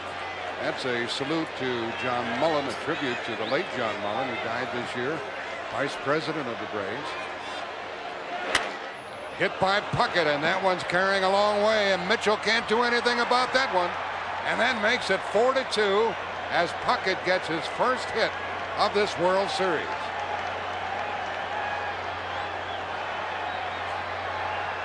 The Twins fans have an opportunity to root here in the 7th inning.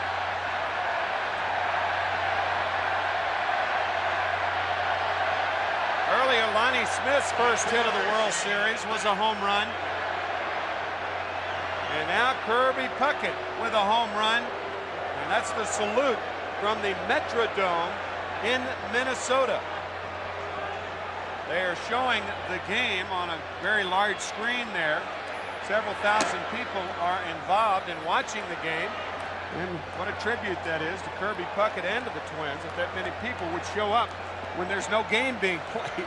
Tim, you consider the leadoff hits in the 7th, plus the ball hit by Gladden and the ball hit by Herbeck. There's one to Pendleton, and that's the first out.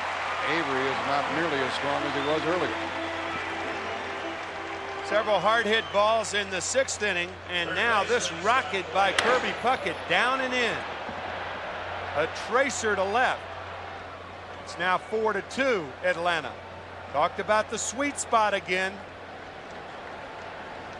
How sweet it is. But that felt good to Kirby. That makes the score 4-2. That ball shot over the wall and left. We've had 3 home runs tonight.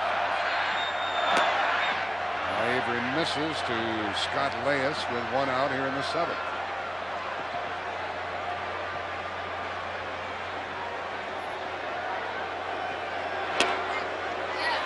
1 ball, 1 strike.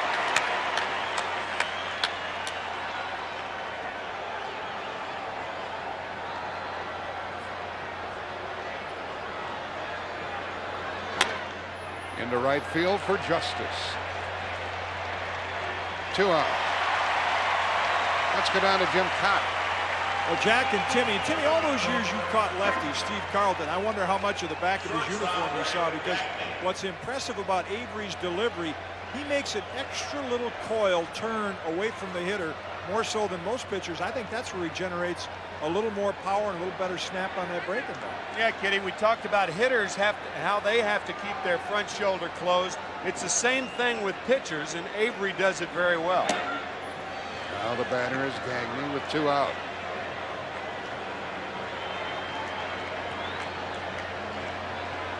Gagne 0 for 2 and 2 for 8.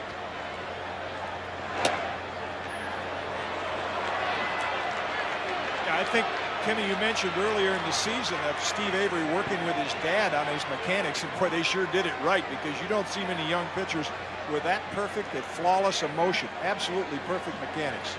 Father has been working with him since he was 8 years old, and if things go wrong, they don't go wrong because that front shoulder is not closed. You hear pitchers talk about their mechanics all the time, and Avery's are almost perfect, and there they are. Right into your living room. Gagne reaches and fouls it. 2-2. Lead-off home run by Puckett, and now they're 2 out. How do you learn so much at a young age? 21 years old, and he is a star. Another young star, Macaulay Culkin, comparing with him. The difference between Culkin and Avery is that Avery's not home alone, and you can hear it. This crowd wants the 3rd out here in the 7th inning.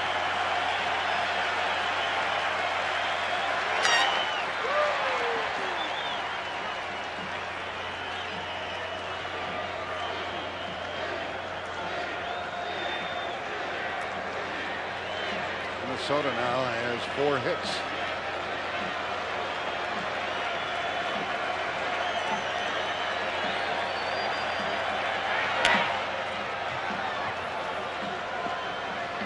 Not getting the ball by them quite as regularly as he did earlier, is he? No.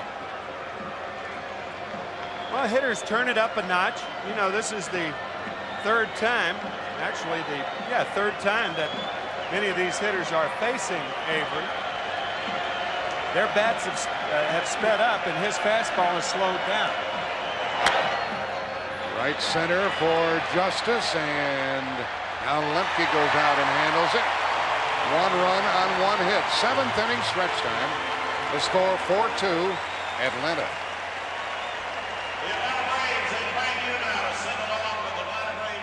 Fans are on their feet here. 7th inning stretch time. Twins scored in the 1st. Atlanta tied it in the 2nd. Took the lead in the 4th. Added 2 in the 5th.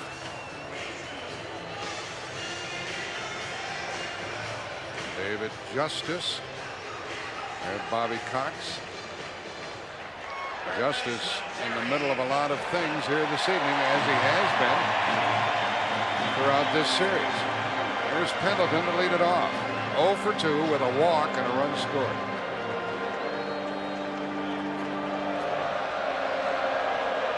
Steve Bedrosian worked the 6th and had a 1-2-3 frame. Gets ahead on the count.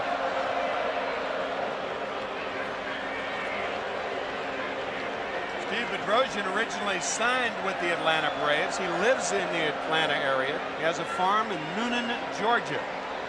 Loves the area. That's strike 2 to Pendleton. Bedrosian told me the other day they just had their 4th son in the family. And you folks have probably heard the story that one of the youngsters has leukemia, and he told me he's doing very, very well. That boy's name is Cody.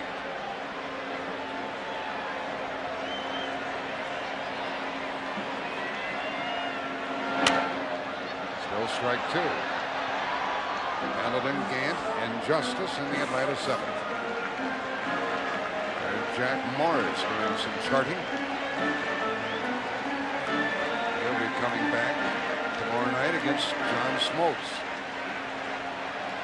Morris a powerful winner in game 1. And Pendleton pops it up leading off. Reyes has it. 4 in a row by Bedrosian. Too much? Better still. Like these 8:30 starts.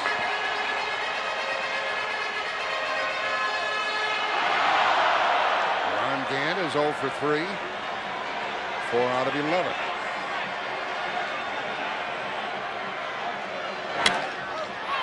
Into left center, and Gladden has it. 2 out, and we're going back to Jim Kaat. You know, the at-bat that David Justice had in the 4th inning, we talked about before the game, the Twins pitchers have been trying to keep the ball away from him. Kevin Tapani did it because that front shoulder's pulling off. You see, those 4 pitches are fine, but that last one, that was right in the joy spot, and this is what it looked like to David Justice. Eyes lit up, and as Tim said, a tracer. The one mistake they've made to him in this series. That home run came in the 4th and snapped a 1-1 tie. He bats with 2 out in the 7th. Ball 1. That pitch also came with the count 3-1. When hitters are in an offensive situation instead of a defensive situation, and they can swing from their heels. It's like a defensive lineman who knows the quarterback's going to throw the ball. They don't have to worry about the run. Pin their ears back. Isn't that the saying? Pin their ears back and go after it. Well, that's what hitters do when it's 2-0 and 3-1. Yeah. 1 ball, 1 strike. That's why it is so important and stressed so much by all good pitching coaches to stay ahead in the count. Strike 1, the biggest pitch in any count. 2 balls and a strike. 2 out. 5 in a row retired by Bedrosian.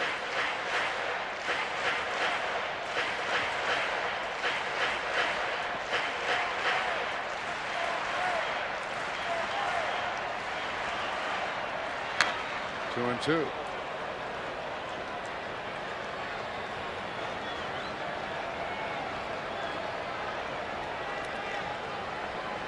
1-0 favor of the Twins after 1, but now the Braves are on top. There's Tom Glavine. He will pitch game 5 if we have game 5. Full count.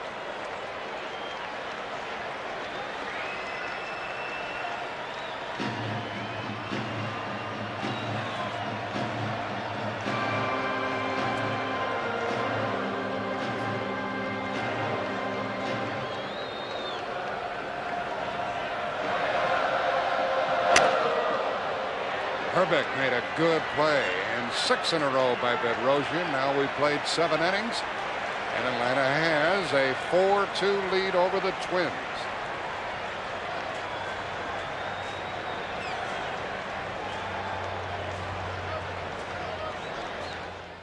Here's a pinch hitter against Steve Avery, and it's Brian Harper batting for Junior Ortiz, and ball one. So far, 5-2 at Minnesota and 3-2 Twins at home. Tomorrow night, 8 o'clock. And if Atlanta wins, we'll then have a game 5 on Thursday evening. Ball 2 to Brian Harper. Ortiz was 1 out of 2 while he was in there.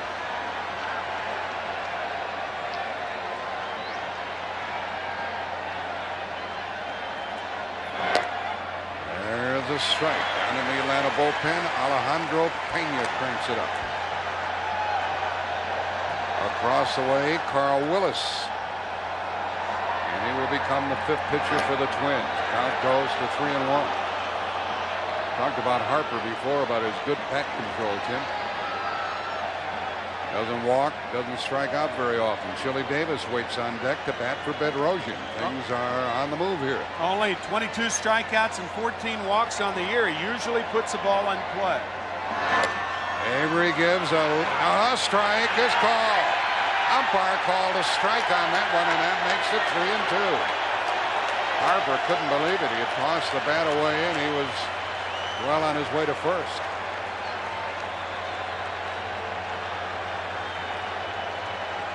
Well, you saw Greg Olson in the strike zone, especially with the count 3-1. He reached out of the strike zone to catch it. That ball appeared to be outside or low, and maybe both. That's a big break for Avery right there. Leadoff man in the 8th. Pendleton scoops it, grabs it, throws it, and safe at first. We'll see how they roll that one, and Harper gets down to first base nonetheless.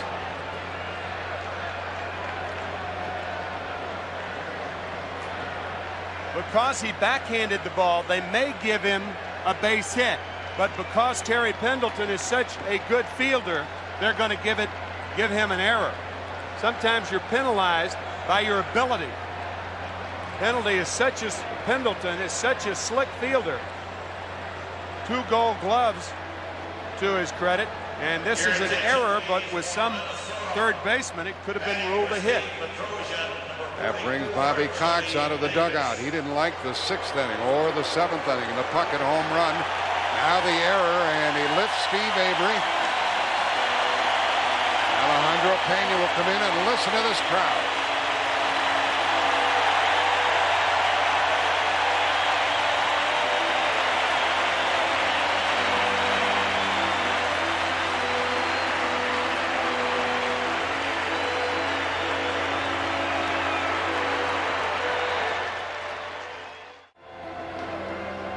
Tying run will be at the plate for the Twins, who trail 4-2 here in the 8th.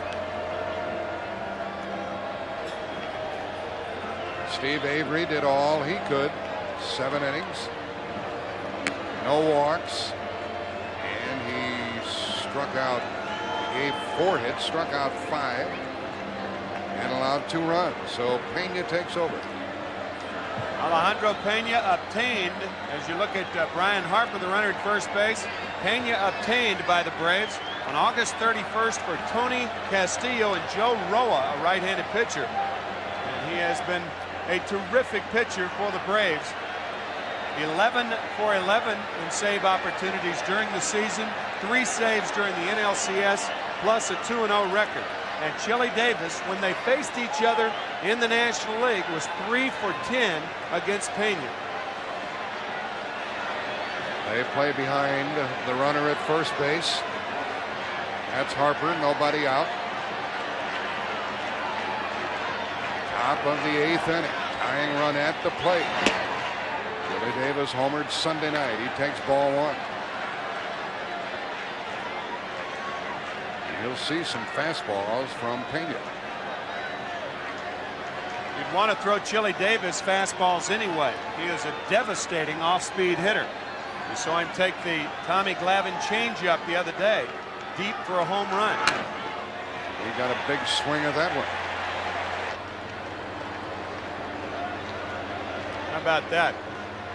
With runners on base, the opposition has 1 hit in the last 30 at-bats against Pena. into left field. Mitchell back. How far is this going? We are tied. We are tied on a pinch home run by Chili Davis. An error and a home run and a 4-4 game. And no win for Steve Avery tonight.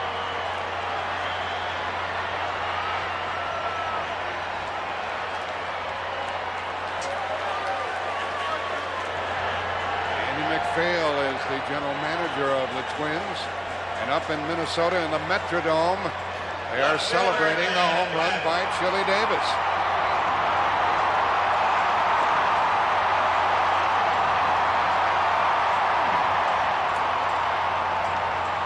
So now the game belongs to Pena, and it's 4-4 here in the 8th, and that was a crushing blow for the Braves.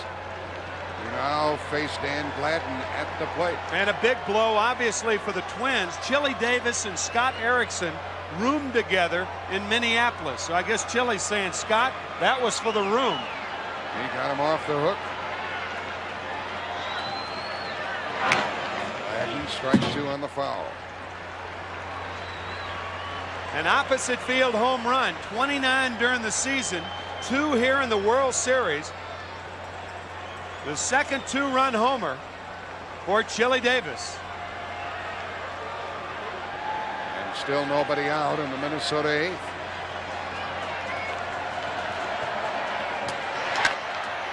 Pendleton grabs this one and gets the first out here in the 8th inning.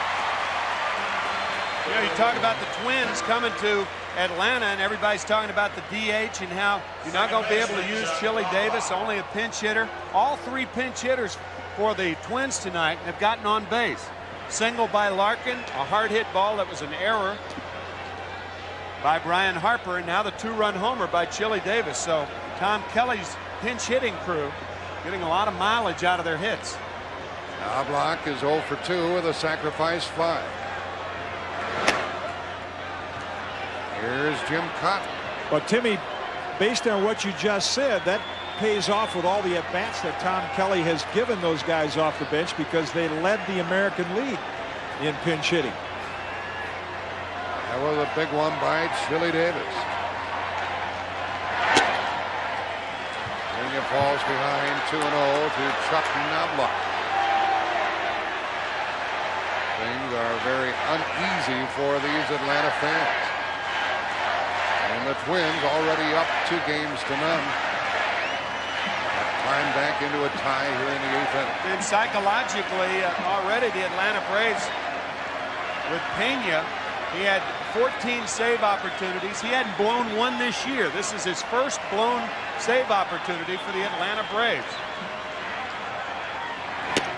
Comes back with a strike to Knobloch.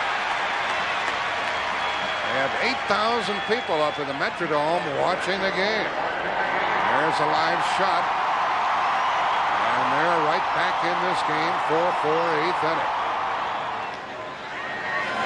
Knobloch gets a hit. A 1-out single by Knobloch, his first of the night. And we're dealing with the big guys in the Minnesota batting order.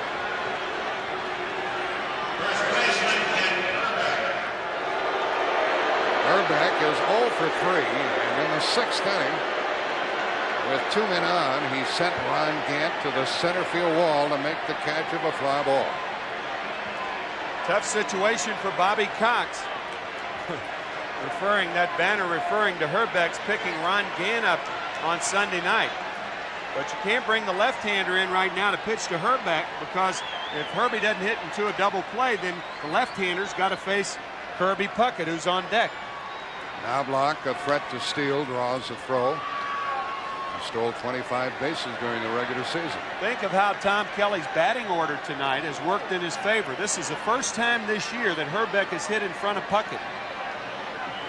And there he is, batting in the number 3 spot against Pena. Up the middle and on through. This is a speedy infield. The runner goes for third and makes it. Knobloch never hesitated, and it's first and third, 1 out. The ball really shoots through here, Tim, doesn't it? Yep. Especially if it's hit by Ken Herbeck, a lot of top spin on that ball. A lot of top spin, and just over Pena's head, right through the hole. And watch Chuck Knobloch. He does not stop. He just keeps right on going. No play on him at third. And no one better that the Twins would rather have up than the man who's coming up, and Bobby Cox tries to figure out how to slow down this Twins Express. And remember, Kirby Puckett hit into more double plays than any other player in the major leagues this year. 27 times during the regular season and once in the World Series. Here comes Bobby Cox. What does he have in mind? I think he's going to talk to the infielders. I don't think he's even thinking about taking Pena out of the game. He's out there to talk to the infielders right now to tell them where to play. You have Puckett and Mack coming up. Pena has been his savior, and he's out there to talk to the infielders and tell them what to do. He's talking to Pendleton right there. So I think the infield probably will play halfway. If they play halfway, that gives them a shot at the double play, or if the ball's not hit sharply, they have a chance to come home with the ball to get Knobloch. I would imagine that's what Cox told Pena. This is what Kirby Puckett did in the 7th inning. First pitch.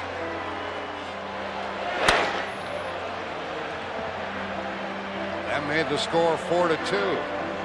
And an error and a home run in the 8th inning here. Home run by Chili Davis, 4-4. After an out, a hit by Knobloch and a hit by Herbeck. And Puckett back up there. Missed, ball 1. If Atlanta loses, they'll be down 3-0. To the Twins, who are doing a lot of things right.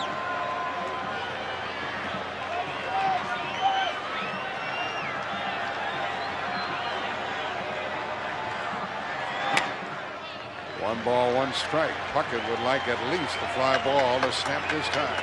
Said Bobby Cox was going to go out there and tell the infield how to play. You see Ron Gardenhauer flashing signs. I don't think anything's going to be on, not with Kirby Puckett hitting. But the infield is in double play depth. The middle infielders are not in. They're back. First and third, one out. 1 ball, 2 strikes. Ron Gardenhauer, the third base coach.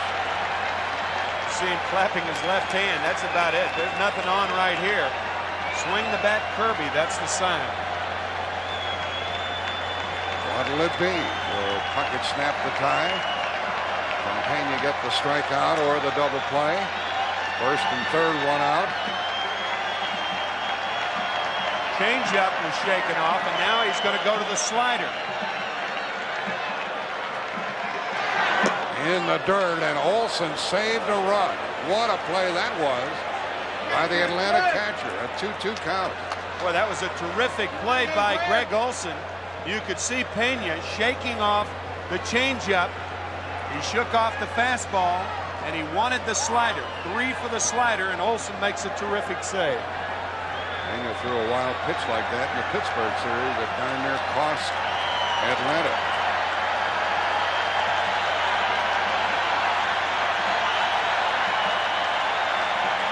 Slider again. Got him. Big strikeout, 2 out.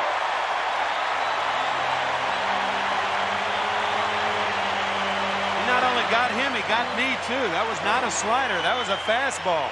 A riding fastball inside to Kirby Puckett. And it gets him a big strikeout, and now Atlanta hoping the momentum goes back to them. On another good hitter coming up for the Twins. First and third, 2 out for Shane Mack. Pena in relief of Avery.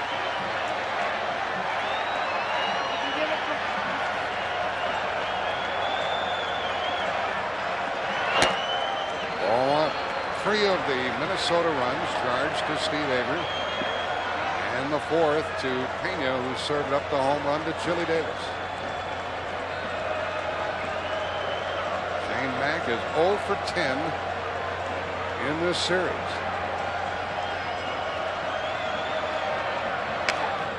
One ball, one strike.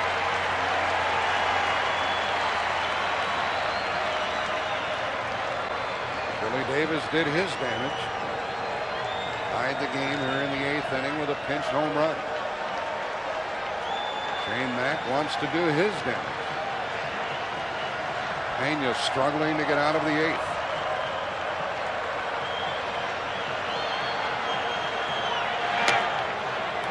He's behind on the count, 2-1.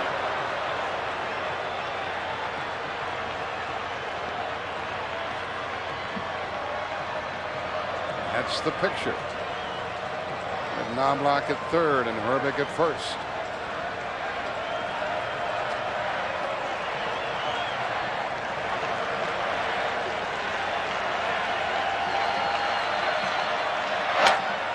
Two and 2. And Tim, I wonder if the Twins might try to steal a run. Oh, no, I don't think so. Not with Herbeck on at first base. I mean, you would have to go into the assumption that if that were the case, they would have done it before now. So it's a battle between Pena and Shane Mack.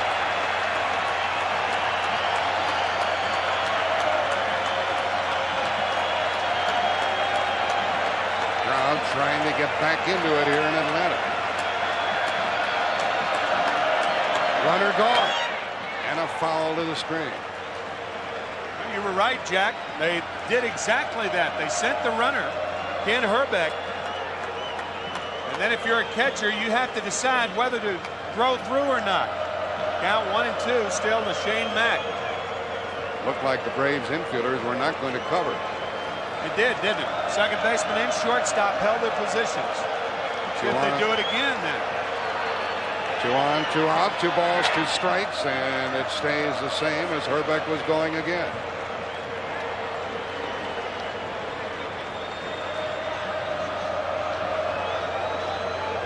Kelly and his club have crawled back into this one. Gardner gives the signs. Well, if Herbeck has run twice in a row, it would make sense for Olsen to pitch out and have a guy cover and then nail Herbeck at second. Of course, if he doesn't run, it counts 2 and 2, but you do have a 3 pitch here. Fastball inside. Herbeck running again. And they struck him out. Atlanta goes into the home half of the 8th inning, tied 4-4. 2 left for the Twins. Davis home run tied it.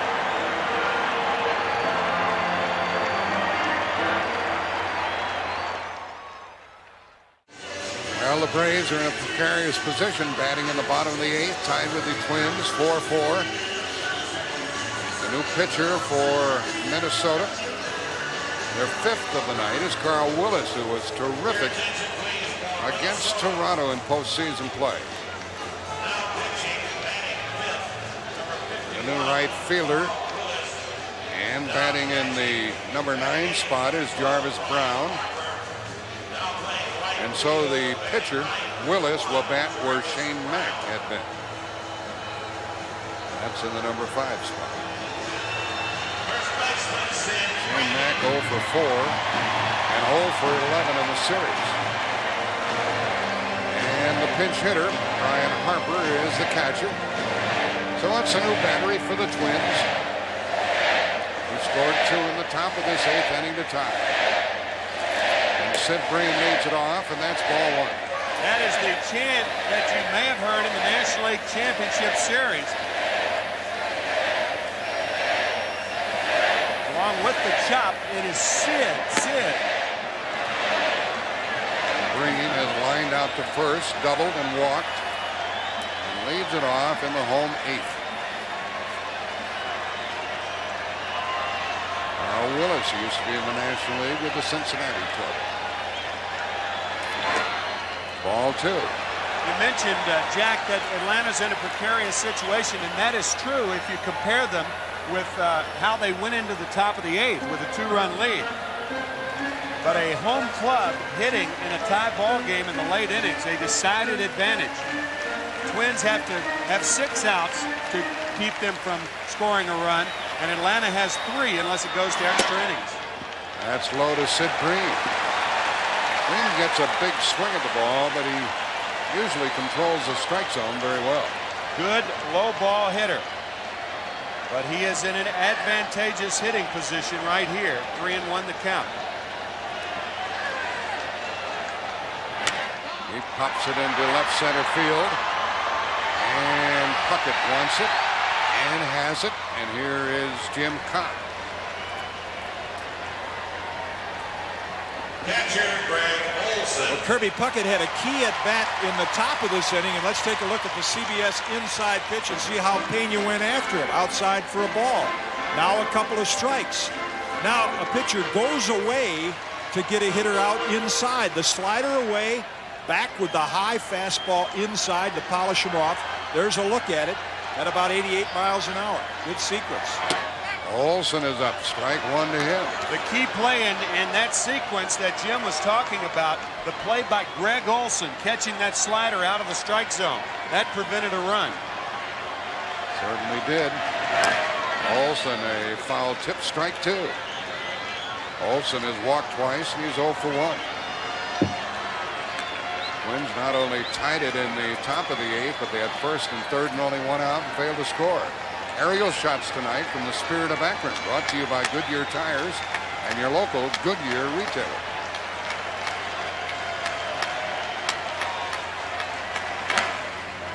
Still 0-2 on Greg Olson.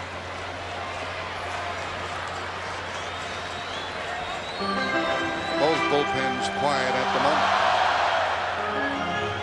Speaking of bullpen, these Twins relievers have been terrific.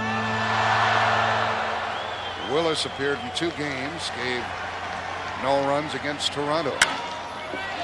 Oh, what a play. What a play by Leas to take a hit away from Olson. 2 out. Big time play right there. Scott Leas played throughout the minor leagues as a shortstop. This spring, Mike Pagliarulo having all sorts of problems. They moved Leas to third base the last 5 games of spring training, and that is a shortstop's move that he just put on that play. Great range, and here it is again. Boy, that is a brilliant play by Scott Leas. That was terrific. Got Olson by plenty for the second out, and Lemke fouls 1 out of play.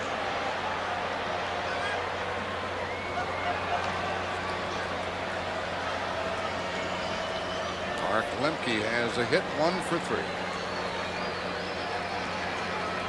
He helped Atlanta score the tying run in the second inning.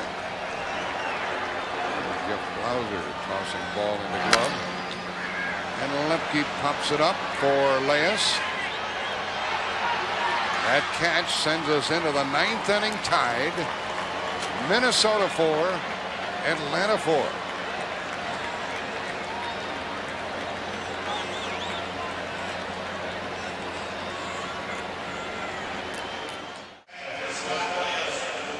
See Carl Willis on the bench. A pitcher cannot bring his bare hand to his mouth on the mound, but watch what Willis does. That's a strange movement, isn't it, Jim Kaat? Yeah, kind of like another North Carolinian, Gaylord Perry. He's got a few of those movements. He has been questioned by Cito Gaston, but never warned by an umpire. Well, maybe it's just a sinus condition. Here we are into the 9th inning of a 4-4 game. And we have a pinch hitter, Mike Pagliarulo, leading it off and batting for Scott Leas. 4-4 in the 9th. Alejandro Pena, who pitched the 8th, tries to send it tied into the bottom of the 9th. Strike 2 to the pinch hitter. With Gagne to follow, and then Harper. We're at Fulton County Stadium in Atlanta, Georgia. 4-4 game, top of the 9th.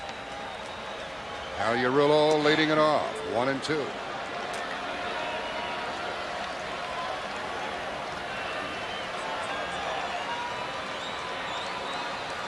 This batter hit a timely home run in the American League Championship Series.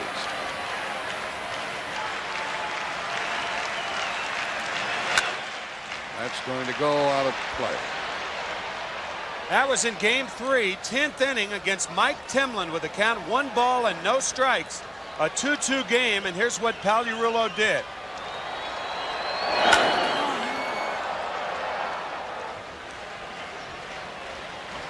Twins won that game. They won the next day to win 4 out of 5 from Toronto.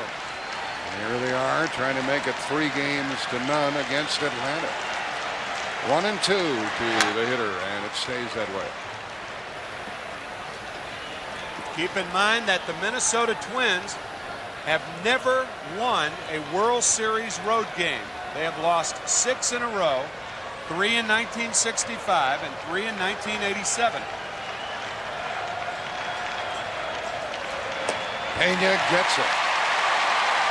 That's 3 strikeouts in a row for Pena. That was the changeup. And if you remember that dramatic game, game 6, when Pena came in to face Andy Van Slyke of the Pirates, Bobby Cox had asked him to throw more changeups, and you could see the fingers coming off the ball. That's the palm ball of Alejandro Pena. When the fingers come up, the ball slows down, and that's what got Pagliarulo there. For the first out in the 9th inning, bringing Greg Gagne to the plate. Gagne is 0 for 3 and 2 out of 9.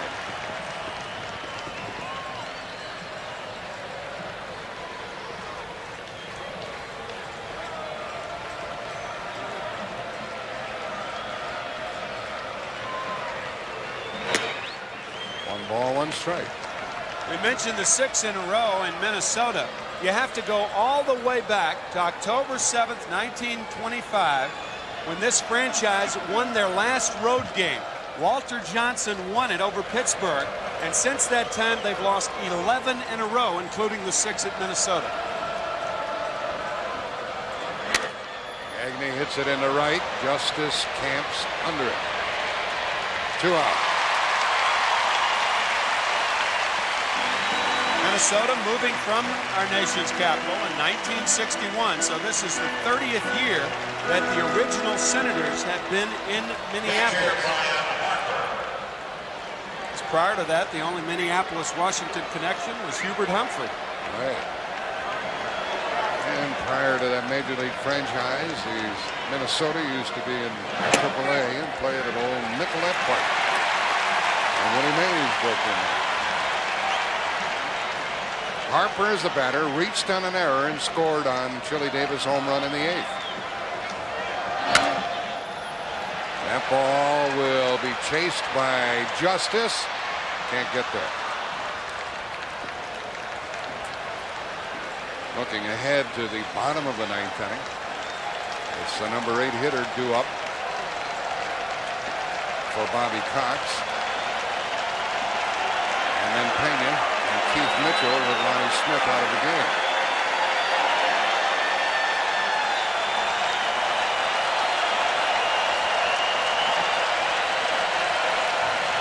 And he's talking to Tommy Gregg, who probably will be a pinch hitter. And there's Tom Kelly. 2 out in the 9th.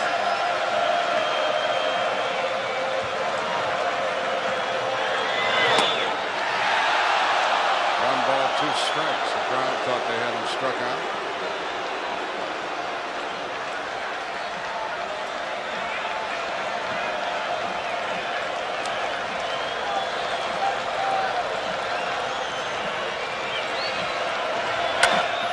Up the middle, and it shoots on through. Fast infield here, and Harper's on base. Boy, he's a good 2-strike hitter. That's where that contact part of his game comes in handy. He is a tough guy to strike out. He puts the ball in play. This is a similar hit that Ken Herbeck got in the 8th inning, a high chopper that scoots on through. A lot of top spin. Now due up was Jarvis Brown, but they call him back toward the bench.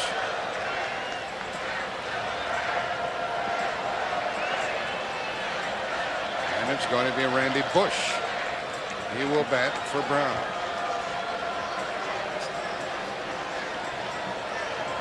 I just happened to watch Bush for a period of time during batting practice. He didn't have any trouble pumping him out of here. He'll bat in the 9th with a runner at first and 2 out. Twins have been very successful with their pinch hitters this evening, and here comes another. First at bat for Bush in this series.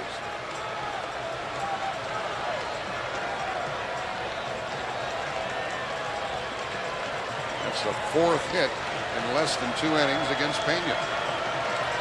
Base hit by Harper. Speaking of Harper,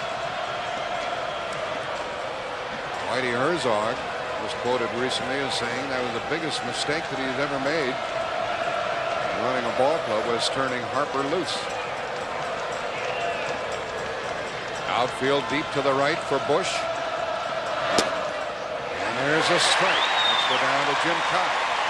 Well, Tom Kelly, using his general philosophy with his pinch hitters, he'll use Larkin to lead off an inning. He'll use Bush, who led the American League in pinch hits. In this situation, still has Paul Sorrento, who's their best long ball threat, on the bench. He'd use him with nobody on base. You're right, Jim. He had 13 pinch hits to lead the American League this year. Bush fouls it away, and that's strike 2.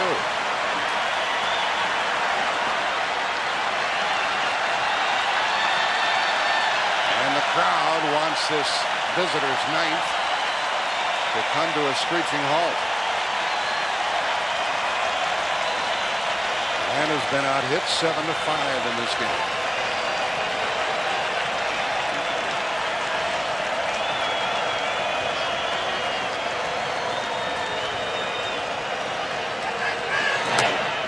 Two. The Twins have used 8 players in the 9th position tonight. 8. 4 pinch hitters. Actually, Jarvis Brown entering the game in defense. So 3 pinch hitters, 1 defensive player, and 4 pitchers. In the dirt, and it gets away, and there goes the lead run down to second with 2 out. A wild pitch. Olsen couldn't save it this time. Harper is perched at second. And Olsen chats with him. Catchers, when the ball's in the dirt, they try to keep the ball centered and out in front of them. As you see, that ball wasn't centered by Olsen. It hit his left leg and bounces off toward third. Well, Randy Bush could do big damage now from Minnesota. Lead run at second, 2 out, 2-2 the count. 9th inning, 4-4 game.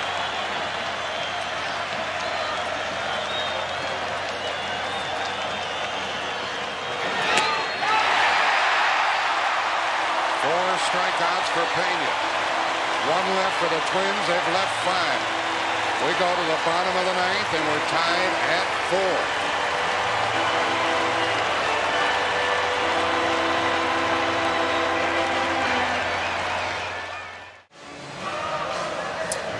Well, are we headed for extra innings? It's the bottom of the 9th. Minnesota's out hit Atlanta 8-5.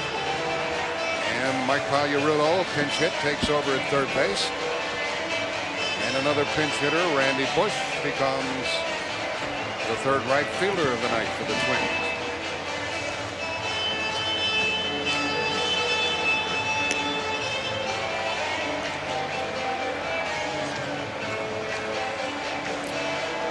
There's Chili Davis. He popped the home run following an error in the 8th inning against Alejandro Pena.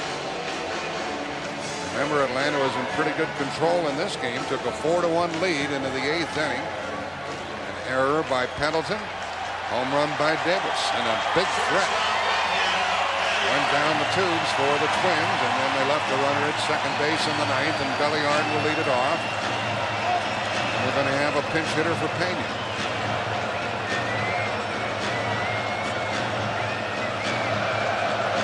Working his second inning for the Twins is Carl Willis. And he misses with the first one to Belliard, who's 1 for 3 with an RBI.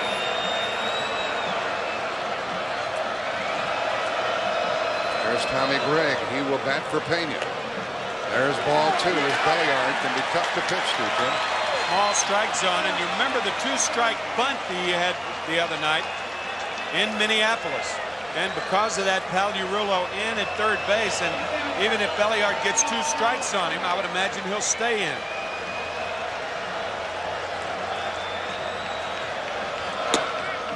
Strike 1, 2, and 1. Bottom of the ninth, 4-4.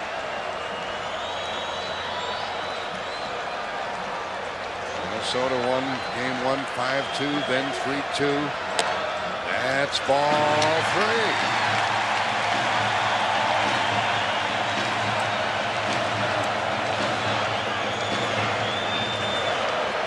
Willis had a 1-2-3-8.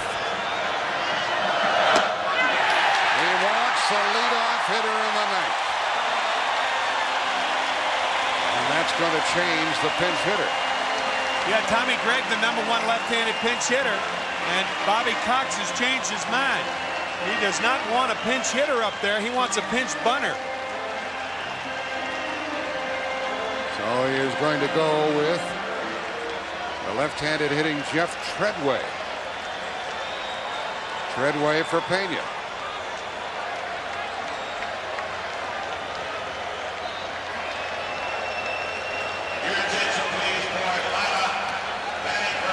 This game is tied because of a 2-run homer in the 7th by pinch hitter Chili Davis. Here it is.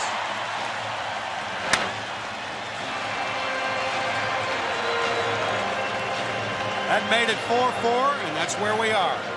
That's not Mickey Mouse. Those are the Atlanta Rally Caps. They call it the Shark. Going for the kill. A simple run here would kill the Twins.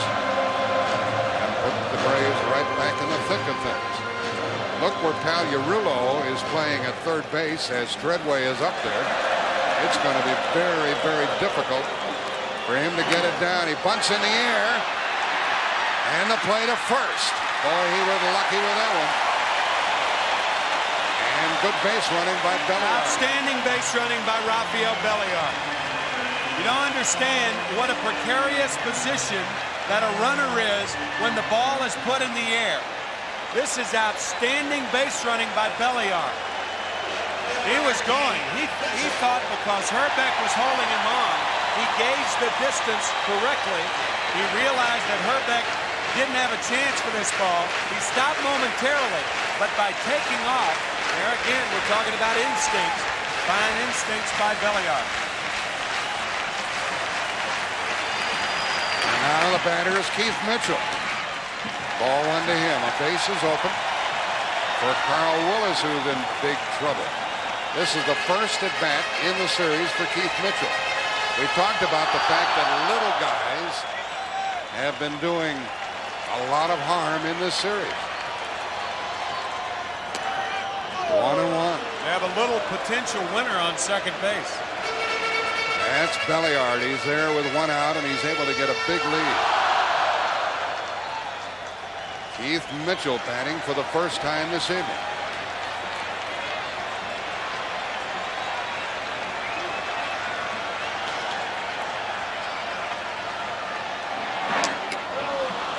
Mitchell's in the hole, 1-2.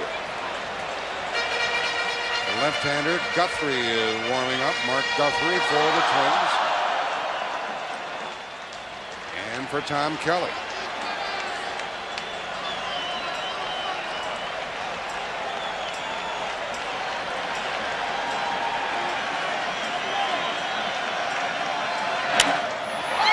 Into left center field. Well hit, but Puckett is there. 2 out. And the runner stays at second base.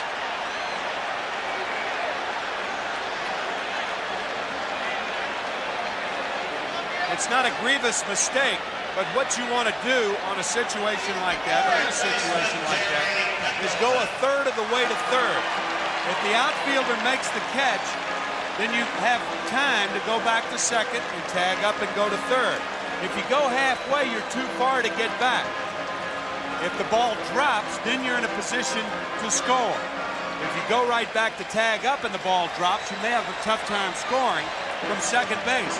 Belliard is too far off. You see, he's halfway, not a third of the way, and by the time he gets back to second, the throw's already in. Well, who are they going to pitch to? Not Pendleton. They're going to walk Pendleton and pitch to go. Almost through. They're going to walk Pendleton and pitch to Gant with 2 out here in the bottom of the 9th inning.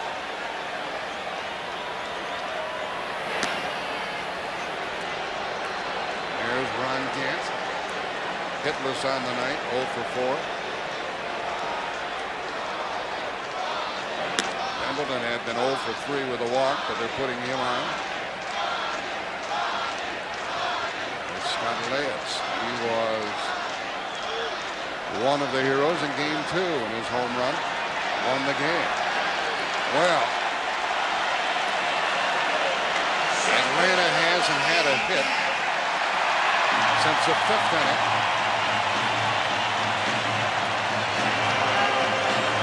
And graphic you just saw, by the way, game-winning RBI, that is not an official stat anymore. It went out 2 years ago.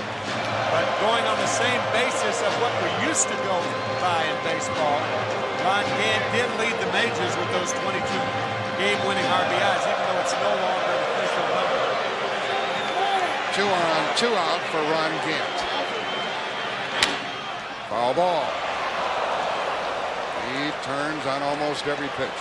Infielders are reminded, and they remind themselves, and Tom Kelly reminds them, to knock the ball down if you don't have a chance to catch it and make a play.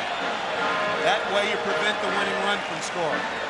There's a ton of hitting room up the middle. Gagne playing in the hole. It's short. 2 on, 2 out. 4-4, bottom of the 9th.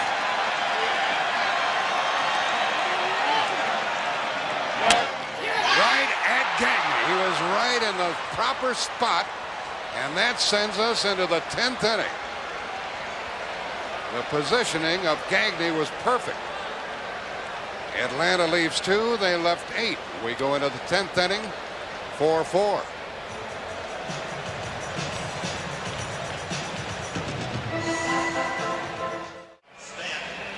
Atlanta hasn't had a hit since the 5th inning, and we're tied 4-4 going into the 10th. And it's the top of the order for the Twins: Gladden, Knobloch, and Herbeck. And a new pitcher, the 3rd of the night for the Braves, is Mike Stanton. His 2nd World Series appearance, had 1 perfect inning previously.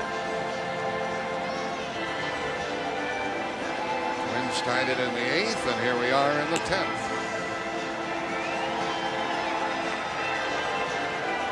Really looked, Tim, like the Braves were in good shape with Avery pitching and a 4-2 lead into the 8th inning. There were until the Chili Davis home run off Pena. This, of course, an extra inning game, and the last extra inning game last year, Game 2 of the World Series in Cincinnati with Joe Oliver batting.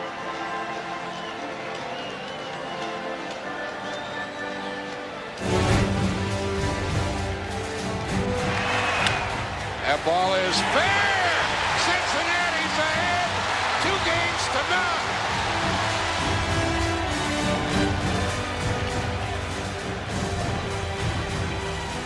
Little Billy Bates crossed the plate on that Joe Oliver hit.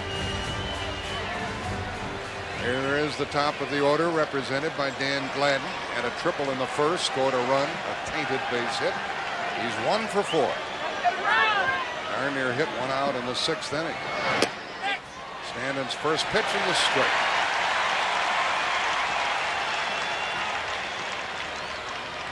Gladden, Knobloch, and Herbeck.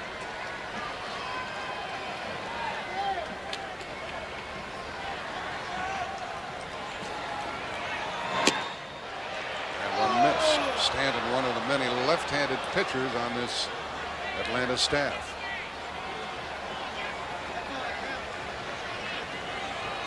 Gladden with 2 on in the 6th. Sent the left fielder to the wall. And a hit starts the 10th inning. Gladden's second hit of the night.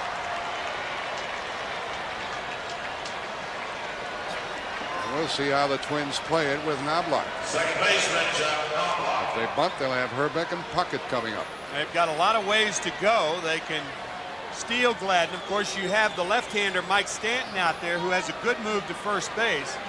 You have Chuck Knobloch, who's a good bunter. You can bunt the straight sacrifice and take your chances with Ken Herbeck. Stanton is very, very difficult on left-handed batters, but you do have Puckett in the hole. So with all of those options, what's Ron Gardenhire, the third base coach, going to do? Getting his signs from Tom Kelly. Leadoff base hit is the 9th of the night for the Twins. Knobloch has a sacrifice fly, and he's 1 for 3. There's Gladden. He's a good base runner. And Sid Bream is holding against the runner and looking for the bunt. There's a strike as Knobloch showed it but didn't bunt. You saw Chuck Knobloch tying the all-time record for rookies in postseason play with 11 hits.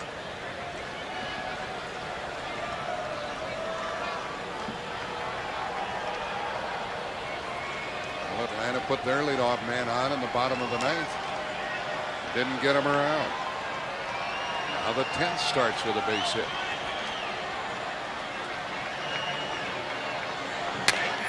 And to the second baseman. Safe at second, out at first. Lemke says, well, he didn't argue very vehemently about that. There's Gladden with his speed getting past Lemke. Yeah, I don't think he tagged him. I think it was a good call. Here's Gladden, and watch how quickly Gladden gets down to second base. He sees Lemke make the catch, and now the attempted tag, he misses it. Now that's a clear miss. Did Gladden run out of the baselines? No, because he comes back and tags the bag. That's a good call by second base umpire Rick Reed. And great base running by Gladden. Boy, wasn't that close?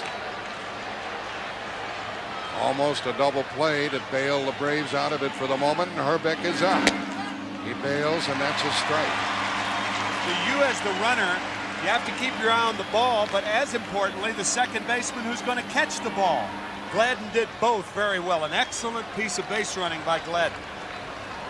Herbeck could put the Twins on top. They haven't led since the first inning. That's in, strike 2.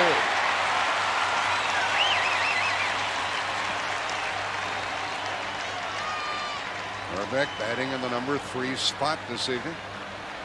If they get Herbeck out, they're going to walk Puckett because remember, Carl Willis is batting 5th. He's the pitcher. So this is a big, big out right here. Runner at second, 1 gone, 10th inning.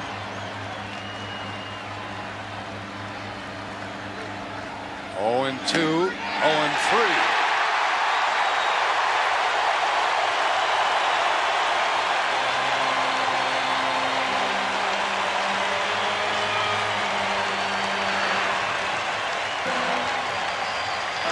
Fastball on the inside part right there. It looked like Herbeck was looking for the slider. He got the heater. And now clearly they will walk Kirby Puckett. They're going to put him on. He will join Gladden on base. And this will be the first walk given to the Twins tonight to go with their 9 base hits.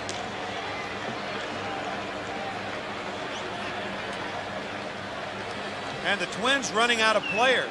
Al Newman represents the 20th player used tonight by Minnesota. World Series record is 21. And if they make a pitching change, he will be the 21st player, and that will tie the World Series record. Actually, Al Newman was on deck, and now they have switched to Sorrento. Coming back to Sorrento. Tire Mali Guandabella.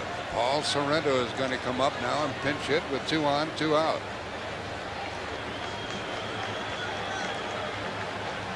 Against Stanton. So Tom Kelly sent Al Newman up there, and now he goes with Paul Sorrento. A good fastball hitter.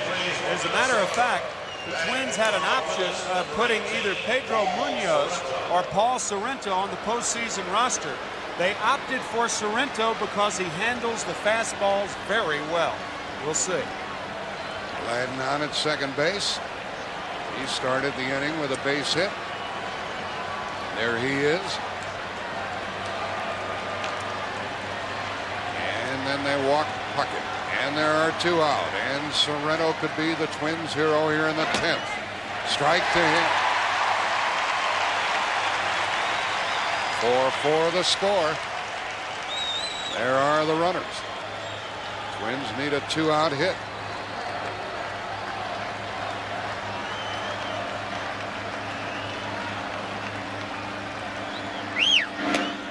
Strike 2.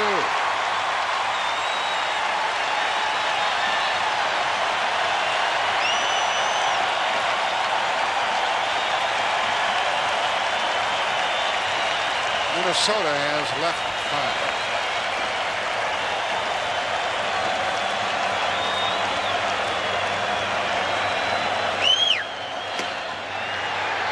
Ball on 1 and 2.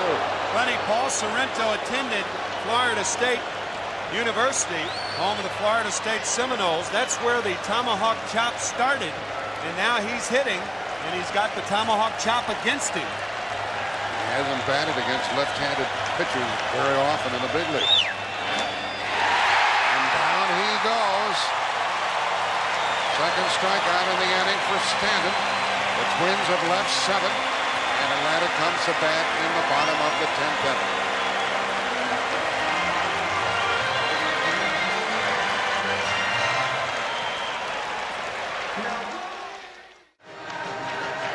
We're all knotted in the bottom of the 10th inning, 4-4, and here's what has transpired. A triple by Gladden, sacrifice fly ball by Knobloch, an RBI single in the second inning by Belliard.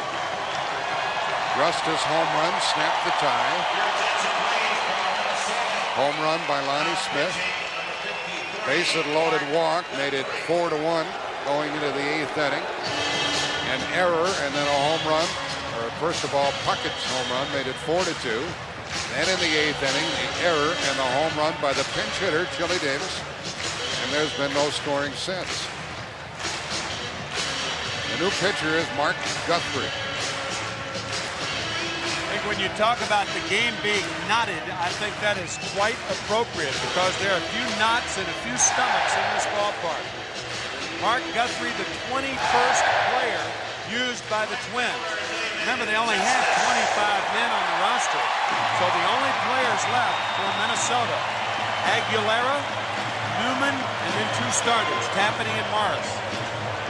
Mark Guthrie facing Justice and Green, and Guthrie has a tendency to hang breaking balls, so look for him to start Justice off with a fastball. And he swings and hits it fair into left field. And now Surrey goes foul, and Gladden couldn't stay with it. Boy, that ball really moved. It was fair by about 30 feet, and then just blew away from Danny Gladden. That was strange. He looked like he had control of it. Watch how he slows down, controls speed, and then the ball just takes off for some reason. He missed it by 2 feet. Yeah. That was really strange. David with new life. Justice has reached on an error and hit a home run. 1 out of 4, and now he's backed up 0-2.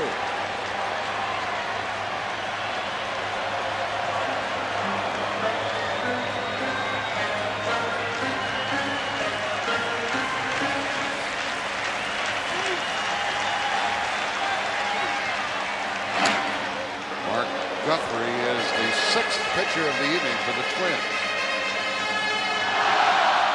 Tying a World Series record with 21 players. Erickson, West, Leach, Bedrosian, Willis, and now Guthrie.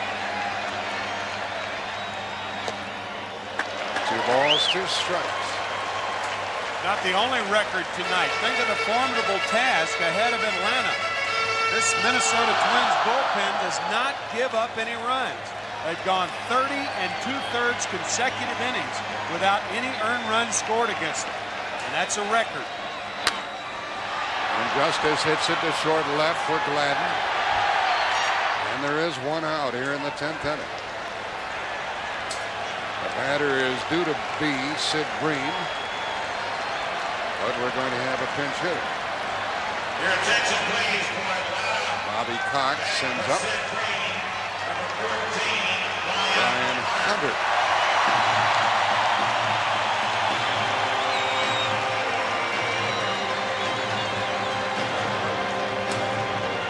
Well, here's a fellow who hit a dozen home runs during the year and hit a big one in the clincher against Pittsburgh. Guthrie gets ahead of him. Start to get the impression that the Minnesota bullpen's pretty good, and they still have Aguilera out there. That's right. He's the only one left, however. Hunter to be followed by Olson. 1 ball, 1 strike.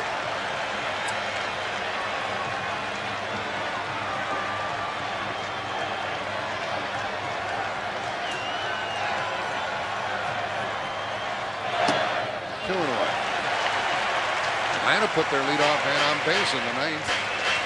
Moved them down to 2nd. Couldn't score. Half swing. This is going to be close if it stays fair, but nothing doing. Foul ball 2-2. Well, 2 balls, 2 strikes. That ball did a dog leg left in a hurry. This copyrighted telecast is presented by authority of Major League Baseball. It may not be reproduced or retransmitted in any form without the express written consent of Major League Baseball.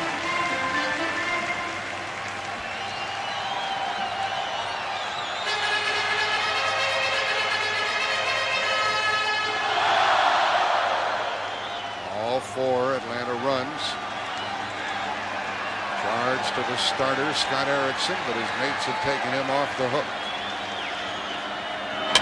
Hunter back to the pitcher for the 2nd out. The way they were playing Hunter, had that ball gotten past the pitcher at all, there would have been no play.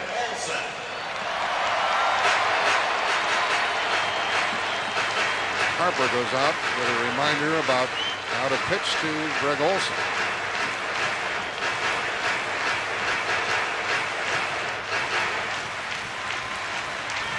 Nunn is not a player. He's not a left-handed hitter or a right-handed hitter. Newman is a switch hitter. Olson with 2 out. Ball 1.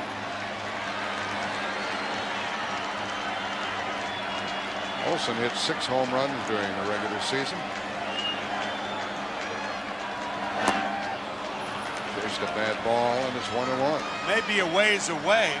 But one thing to keep in mind, if Rick Aguilera gets into this game, he's probably the best hitting pitcher on either club. Rick Aguilera had 3 home runs in 1 year once for the New York Mets. Olson took a strike and he's in the hole. Minnesota pitchers don't pitch around anybody, do they? They're coming after Olson with 2 out. 2-2.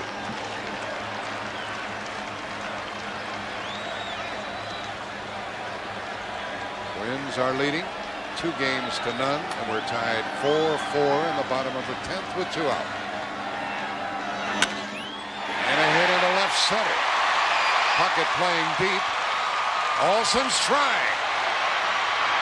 He is saved.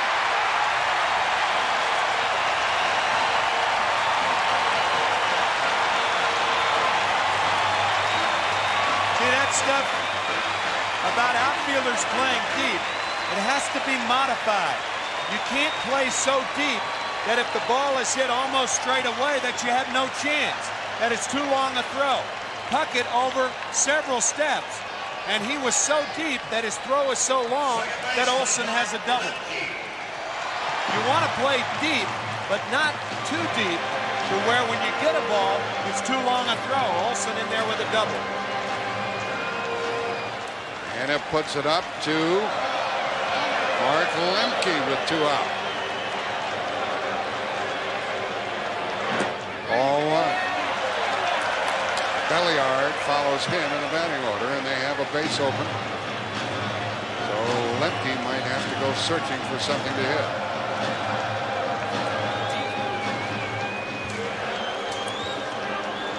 I think it boils down to you want to pitch to Lemke or Belliard. Winning run at second, 2 out. Guthrie missed with a breaking pitch, ball 2. They do have a base open. Yeah, I would opt. It's a dangerous situation, though, Jack. You don't take any chances trying to pitch around hitters in game-winning situations. If he gets a hit, the game's over.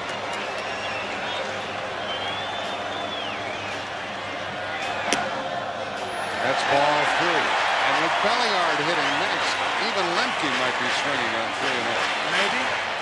Because remember, we told you about a tough time that Belliard has in scoring runners from second base, even though he's done that once tonight. He was taking all the way, and it's 3-1. We've emphasized in this postseason how the little guys come to the fore so often. Lemke has a chance with 2 out. Guthrie trying to send it into the 11th.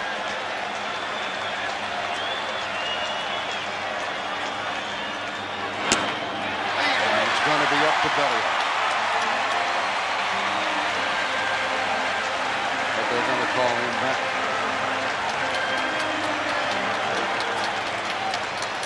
First walk by Guthrie.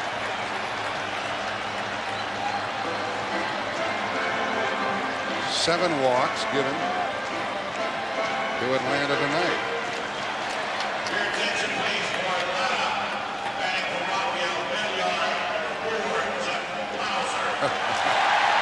The chief executive of the Braves, President Stan Kasten. Casting his eyes elsewhere. Behind the left field wall, pacing, worrying, trying to get a win in this World Series. Well, that's what Bobby Cox is doing too, Jack. Jeff Blauser is not nearly as good a fielder as Belliard. Blauser's had problems throwing. He has a bad right elbow. Bobby Cox is going for the win right now. But if they don't win it now, they are going to be weakened defensively considerably. 2 on, 2 out for Blauser.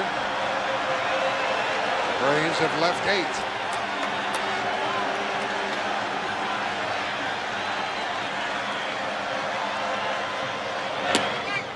And Guthrie gets ahead on the count. Blauser is 0 for 2 with a bat. There's Olson on at second. He's the winning run. Harper goes out to talk with Guthrie.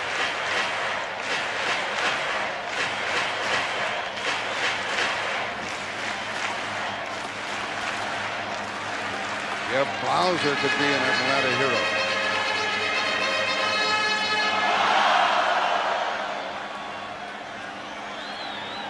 It takes a hit. 2 on, 2 out, 4-4, bottom of the 10th.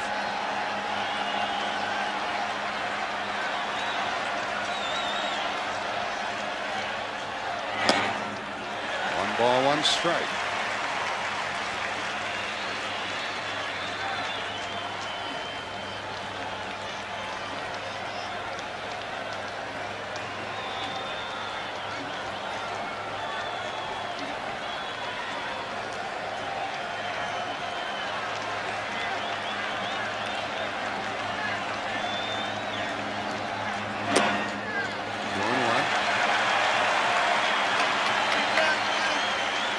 The pitcher due up next, Stanton.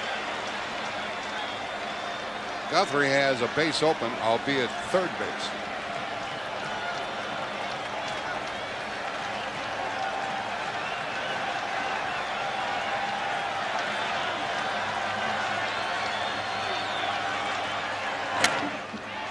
Out of play, 2-2.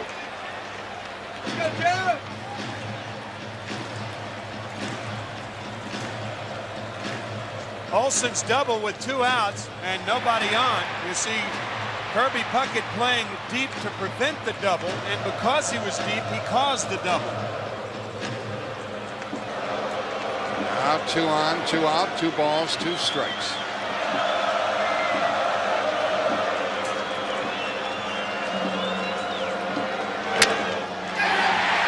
Second baseman has it. We're going into the 11th inning. The Braves leave 2. They have left 10. 11th inning coming up. We're still tied at 4. 4-4 ball game.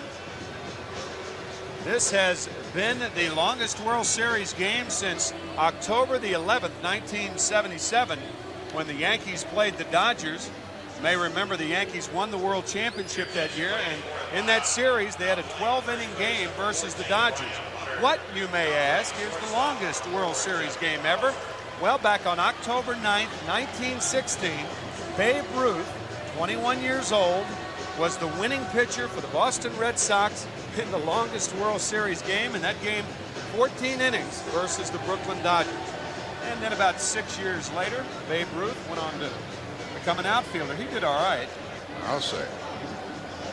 Well, what the heck do you expect from this kid? 1 o'clock in the morning. We have a new shortstop. It's Jeff Blauser, and remember Tim mentioned that he is not as good as Belliard, and Brian Hunter takes over at first, and he's done well platooning with Sid Bream at that position. The focus right now is on Jeff Blauser. He has made 2 throws in postseason, and both have been bad. Only 1 error, but both throws have been bad, and his right elbow is annoying him. He is really having a problem throwing the ball. So the focus is on Blauser right now. And this is Al Newman at the plate to lead it off. And that breaks a record for the most players employed by one team in a single World Series game. And a pop-up to start the 11th inning. Lemke gets under it. 1 out. Newman batting for Pagliarulo. Pops out to start the 11th. Tom Kelly is not taking his strokes into the clubhouse. What is that, his mulligan? He's not gonna go into the 19th hole with his mulligan, using 22 players tonight. He's in such good shape, Tim, leading 2 games to none, Yeah. that he can do almost anything.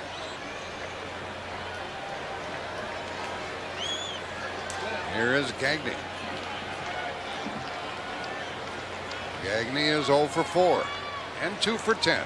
And a threat as Stanton gets a strike in there. Mike Stanton working his 2nd inning. He's the 3rd Atlanta pitcher. And he's due to lead off in the bottom of this inning. He gave up a single and an intentional walk in the 10th. And that's strike 2.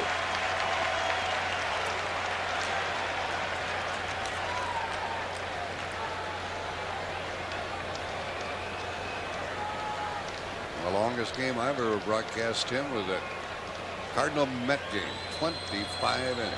Longest one I ever broadcast was in this ballpark. The Atlanta Braves and the New York Mets, July 4th and 5th, 1985. That's the 2nd out as Stanton gets Gagne. 3rd strikeout for the Atlanta hurler.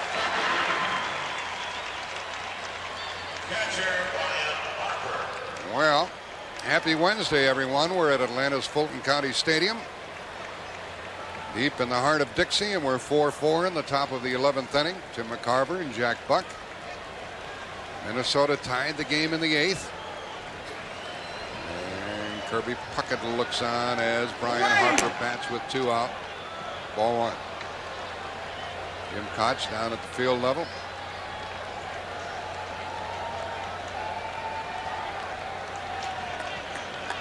Harper has been on base twice. He pops it up. That sends us to the home half of the 11th inning. The pitcher due to lead it off for the Braves.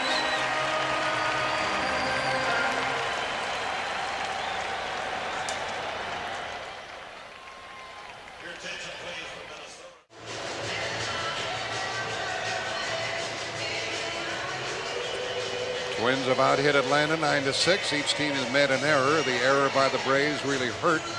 It preceded a home run by Chili Davis that tied the game in the 8th. Al Newman, who used to play in this park as a member of the Montreal Expos, takes over at third base. He's the third player at that position tonight. That's the only change for the Twins. And they still have Mark Guthrie on the hill, their 6th pitcher of the night. He worked the 10th, got into 2-out trouble when Olson doubled. He gave a walk to Lemke, and then they got the pinch hitter Blousy.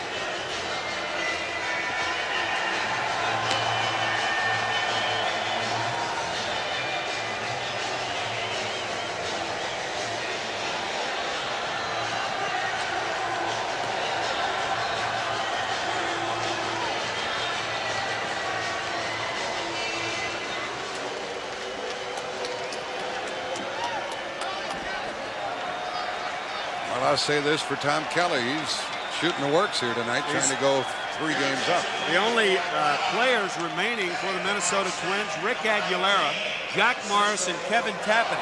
Now, Tapani worked on Sunday night. Morris will work tomorrow night.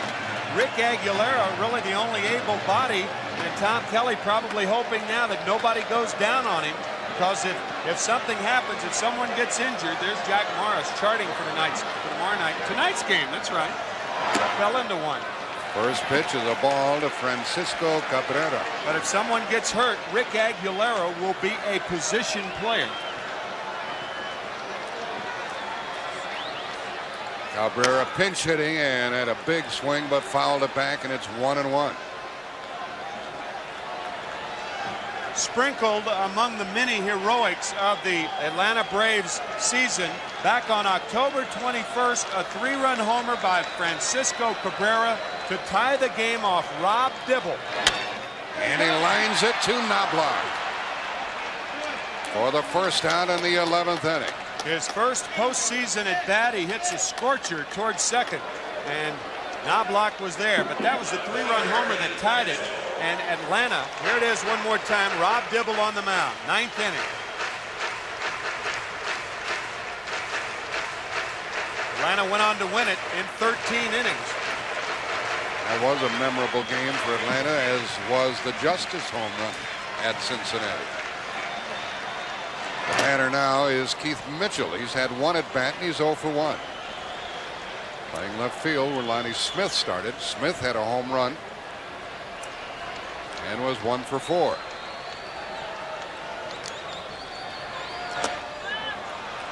And that's strike 2 to the rookie.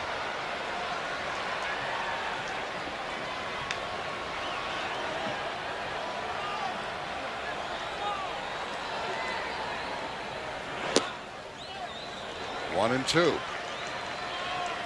It was Erickson, then West, then Leach, Bedrosian, Willis. Guthrie came on in the 10th, working in the 11th. And he gets the second out of the inning. And his first strikeout. Guthrie looks like a tough assignment. All arms and legs. He's 6'4", 196 pounds. Got that high leg kick, and often what you see is not what you get.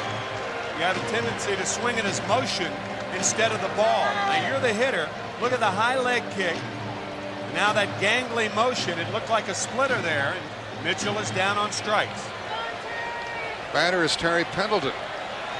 He has walked twice, 1 intentionally, and he's 0 for 3, and 2 out of 11 in the series. And in the hole, strike 1.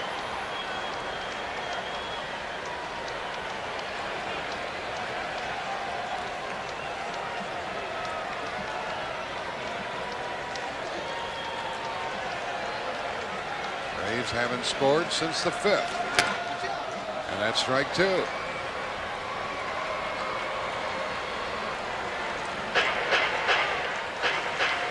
Pendleton trying to get on base ahead of Ron Gant here with 2 out.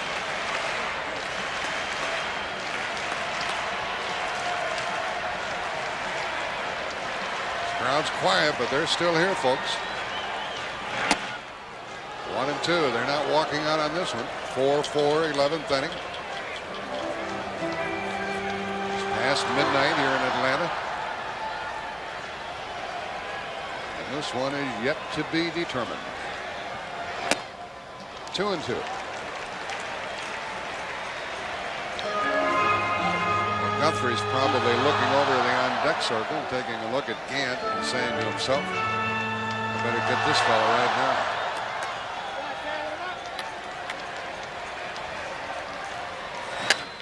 Pendleton hits it to Herbeck, and down in order go the Braves in the 11th inning. 32 plus innings for the Minnesota relievers in postseason play, no earned runs. We're 4-4 and heading into the 12th inning. Well, is it tomorrow or later today?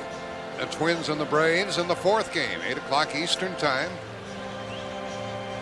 And we invite you to join us here on CBS. Who in the heck is going to win this one? John Smoltz will take on Jack Morris. And there is Smoltz, and he might have a heavy load on his shoulders, and will have if Atlanta fails to pull this one out. In the 7th inning, make that the 8th inning, an error by Terry Pendleton, and this led to the Chili Davis home run. That was when Brian Harper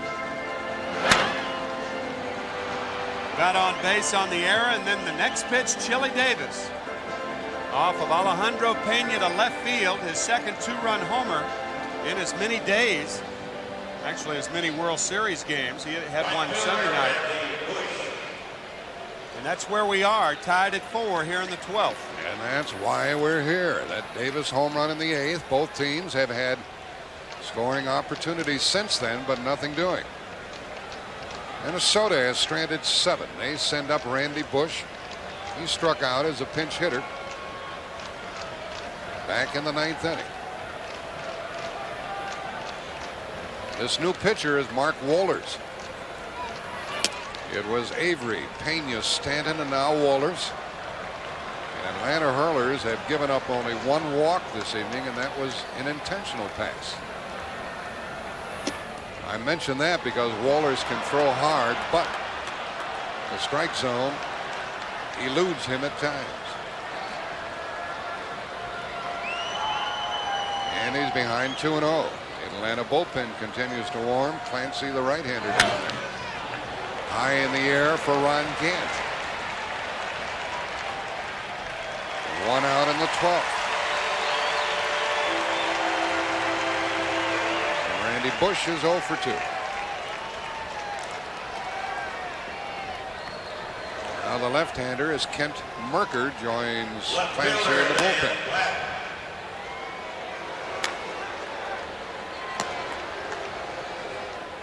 Number 3, 4, and 5 hitters will bat in the bottom of this 12th inning. Meanwhile, the top of the order represented by Dan Gladden. He's had a single, a triple. The leadoff single in the 10th inning was wasted by the Twins. And back in the 7th, he narrowly missed a 3-run homer.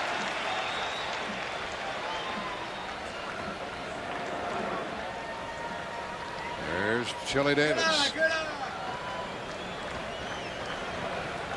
He's through for the night, and there is a ball to Gladden.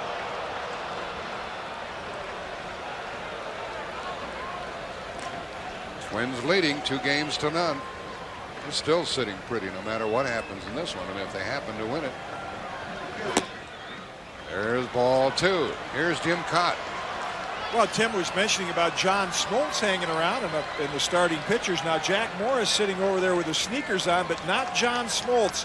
Just in case they need a pinch runner, he's ready, so he'll probably hang around for a little while.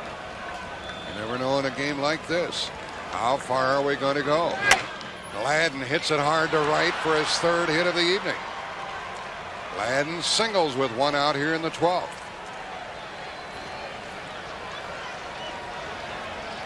And the Twins have a good runner on base.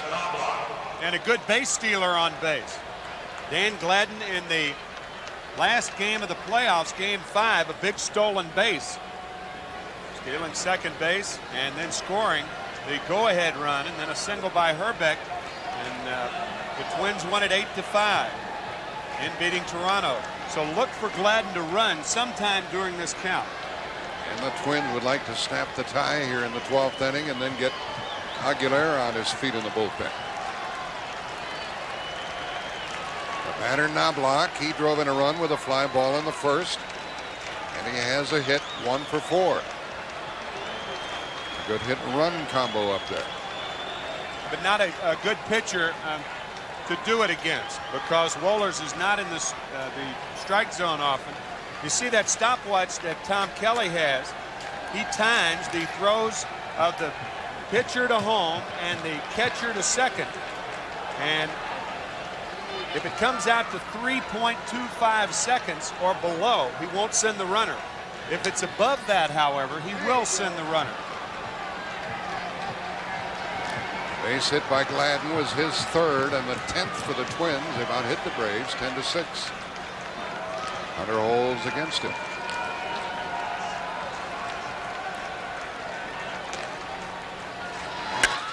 Double play ball. Whoa!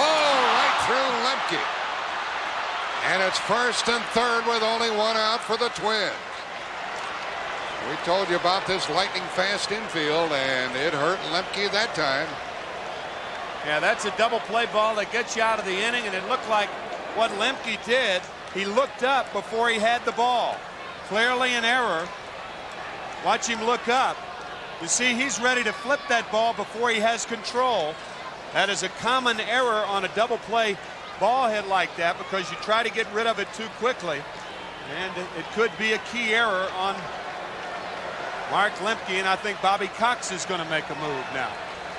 He has those pitchers in the bullpen whom we showed you earlier. Clancy and Merker. He's got to go to Merker, I would think. And Rick Aguilera of the Twins is now up. Tom Kelly sniffing a lead here. Tell you, we talked earlier about Rick Aguilera and a batter. Wouldn't it be something for Rick Aguilera to pinch hit for Mark Guthrie, who is in the 5-hole now, remember. So if they get Herbeck, you might see a walk to Kirby Puckett to load the bases, even if runners are at 1st and 3rd. Just thinking ahead. And Aguilera is an excellent hitter. He signed to play professional baseball as a shortstop. He was moved into the pitching spot, so everything determines how they get Herbeck. But if Merker can strike out Herbeck, they'll walk Kirby Puckett and get to either Aguilera or Guthrie. Wohlers leaves, and Kent Merker, the left-hander, comes in to take on Kent Herbeck. Kent Merker.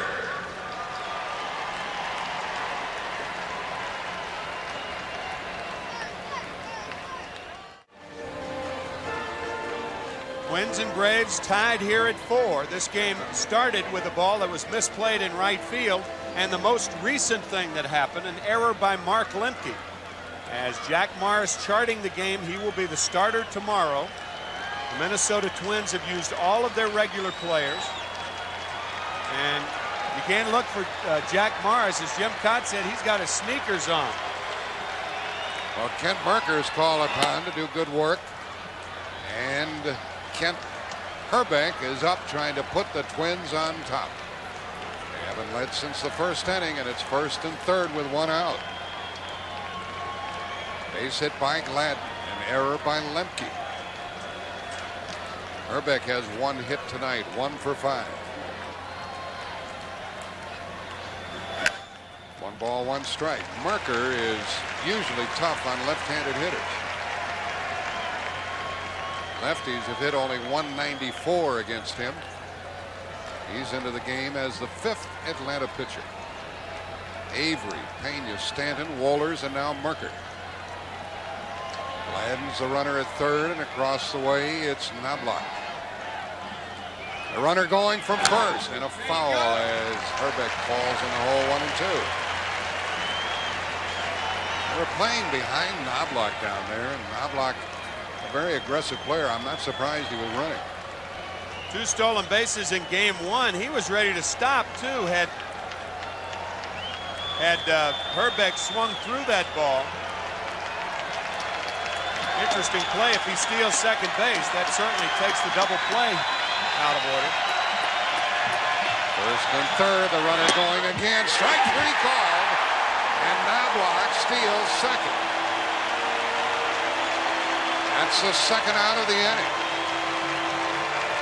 And Puckett is up, and Tim McCarver is right smack on the money with regard to what's going to happen. And Aguilera is going to be the pinch hitter.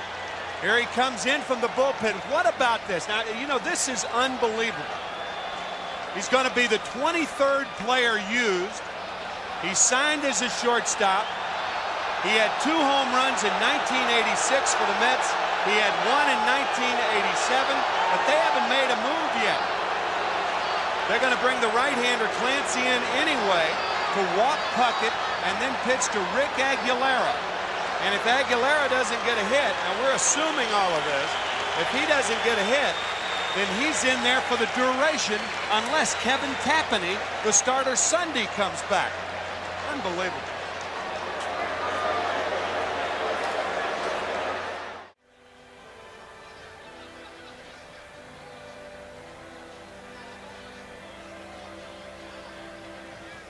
Here we go. Yeah.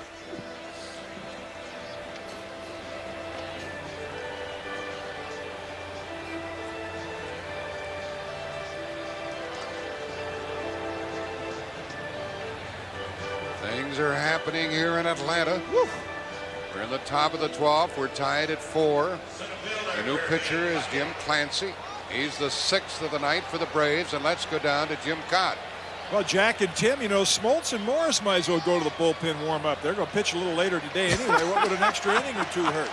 It's been done before in the old doubleheader days. That's right. Be like a split doubleheader, huh, Kitty? They are going to walk Puckett. The bases will be loaded with 2 out. Guthrie, the pitcher, is due to hit. The score is still tied. And Rick Aguilera gets a bat and starts to swing on the sideline. This crowd booed lustily when Bobby Cox went out and took Merker out of the game and brought Clancy in. This is the first pitcher to pinch hit during the designated hitter era since 1973. That's when the DH came in. And Rick Aguilera is going to be a pinch hitter for the pitcher, Mark Guthrie. Now, the last pitcher to pinch hit in a World Series, Don Drysdale, Game 2, and who did he face? Kitty Kaat. You're kidding me? This is great. You remember that game, Kitty? Oh, man, those are the days that pitchers look forward to those ABs. I remember it very well.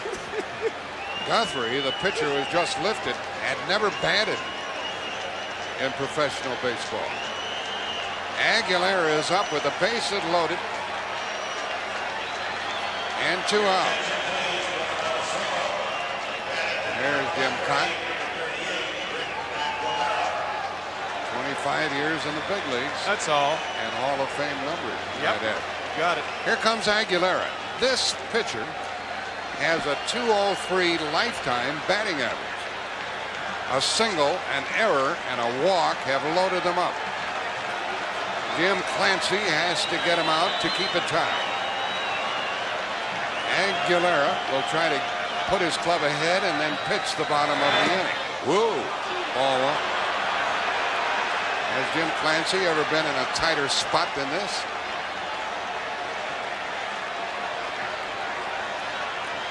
I'm sure Jim Clancy is telling himself, if you've ever stayed ahead, stay ahead of the pitcher as a pinch hitter. And he falls behind with the slider.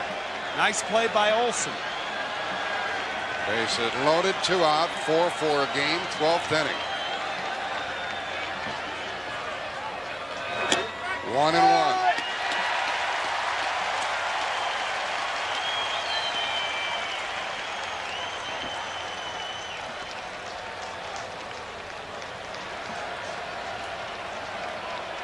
Gladden, the lead runner at third base. A single, an error, and a walk have loaded them up. Braves should have been out of the inning long ago. Aguilera hits it into center field for Gant. We're still tied. 3 left for the Twins. who have stranded 10 and will send Rick Aguilera to the hill.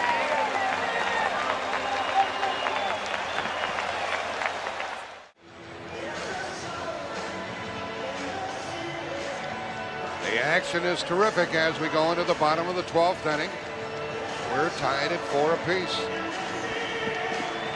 As we showed you, Ron Gant is going to lead it off.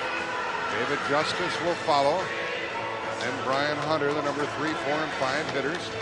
And if the Braves are going to win this one, they're going to have to beat a very good pitcher. Rick Aguilera follows Erickson, West, Leach, Bedrosian, Willis, and Guthrie to the mound.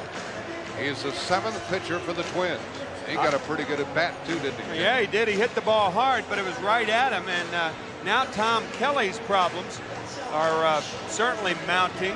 He's used 23 players, and you can almost see it in his face. Look at him shaking his head. It looks like he's got an earpiece in. You can just imagine what he's thinking now.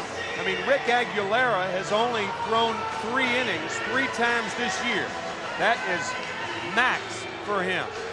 You know, Kelly doesn't want him going that long, but if this game remains tied over the next several innings, they say baseball, one of the only team games without a clock. Well, it's imperative that if the Twins win it, they have to win it in a hurry to save, not only to win a ball game, but to save Aguilera's arm.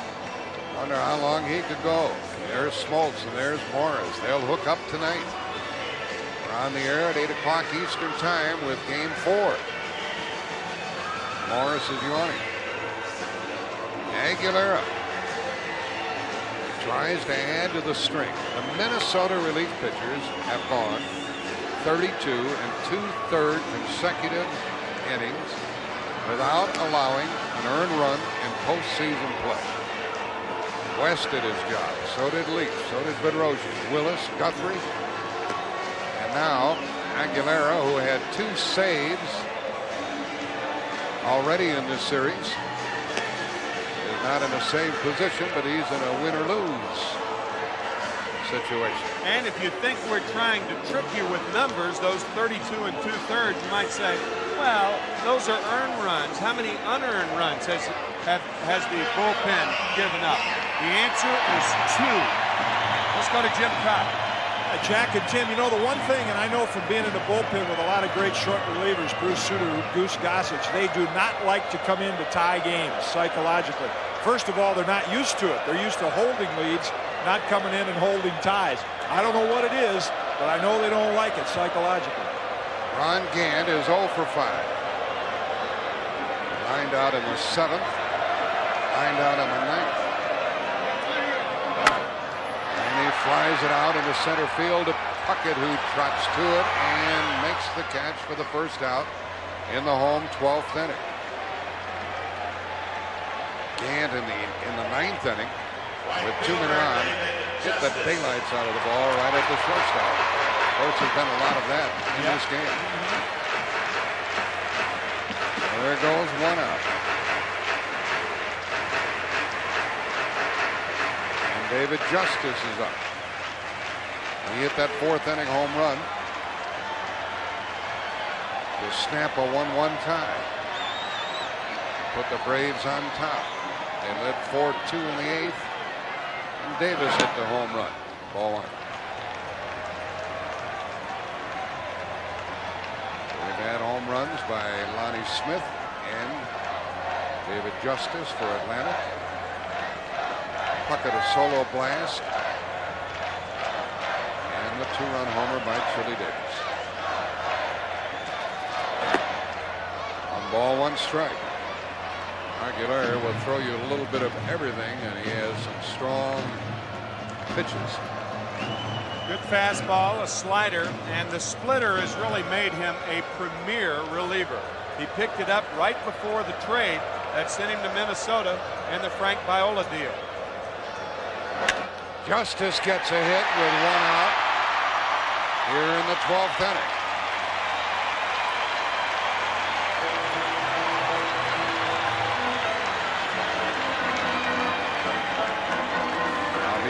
trying to manufacture a run. Herbeck will hold against Justice. And I think that's exactly what the Braves have to do, Jack. I think they have to manufacture the run. They're not hitting the ball well. And I think what Bobby Cox needs to do right now is pick a situation where he can send the runner and hope Hunter finds a hole somewhere. Sid Green started at first base. Hunter came on. Pinch hit in the 10th, stayed in the game. He's 0 for 1. What would that situation be? Well, possibly if Aguilera falls behind Hunter 1-0 or 2-0, they may send Justice. Teams do run a lot against the Twins. Justice stole 8 bases over the regular season. He went extremely fast. He's over there with 1 out. Now the crowd comes back to life.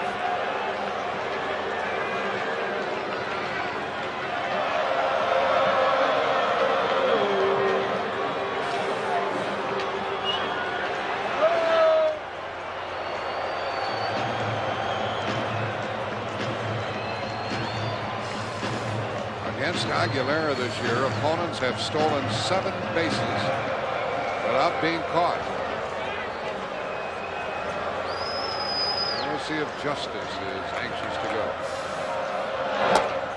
Ball 1 to Brian Hunter. There's your 1-0 count. Minnesota's not going to pitch out. And I think the most surprising thing up to this time is that the Braves have not tried to run against Brian Harper, who does not have a good throwing arm. Good offensive player. But I think if the Braves are going to win and even win the World Series, I think they have to open things up. They've been too conservative on the bases. Even though they undoubtedly would walk Hunter if Justice steals a base, and that would put it up to Olsen. I'm not talking about a steal. I'm talking about a hit and run. I don't think they have steal speed, but they have good bat control to hit and run. Not going, and ball 2 to Hunter. 4 for the score, home half of the 12th. Jimmy Williams gives the signs.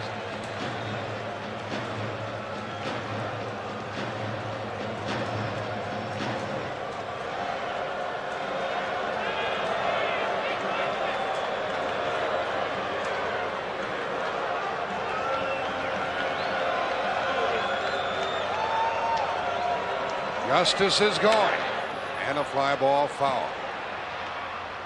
What Bobby Cox had in mind, he worked the count to 2-0, and if you can do it 2-0, you can do it 2-1. Probably thinking that no way Tom Kelly's going to pitch out here.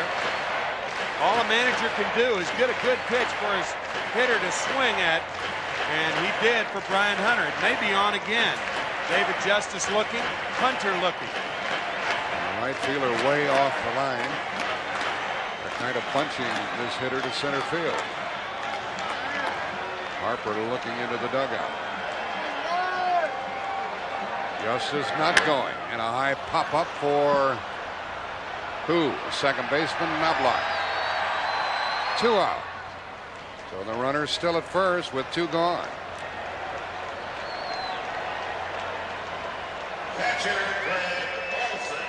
Brian Hunter just under it, and obviously frustrated.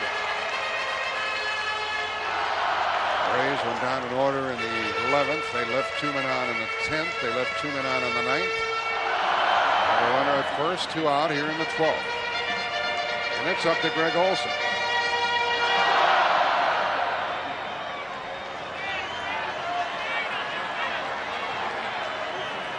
See if they hit and run again with Justice and Olsen. You don't gain a lot with 2 outs. And one of the purposes of the hit and run is to move the runner to third, and you don't gain a lot here. Aguilera gets ahead on the count. Once again, the Minnesota outfield very deep to protect against the extra base hit. You want 2 hits to beat you, not 1. At this point, each team has left 10.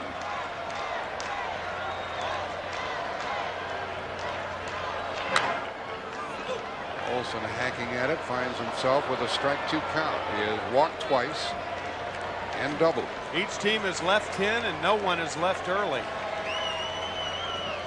This is a marathon. We're in the 12th inning of the 3rd game of the series.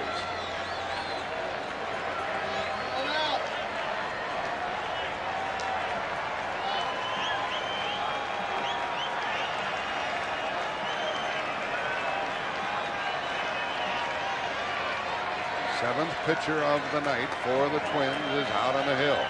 Runner going. Ball one and a stolen base, and the winning run's in scoring position.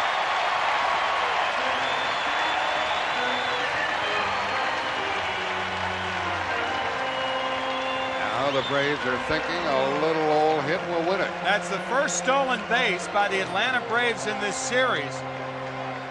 Ryan Harper does not have a good throwing arm. It's to the third base side, and Justice has second stolen. He's at second with 2 out here in the 12th. 1 ball, 2 strikes, the count to Olson. A base is open, so they don't have to make the pitches too good to Greg Olson. Game is 4 hours old. And it's 2-2. With a base open, they might rather take their chances with Lemke. Remember earlier we remarked that Olson has been a good 2-out hitter for Atlanta all season long, and particularly late in the year.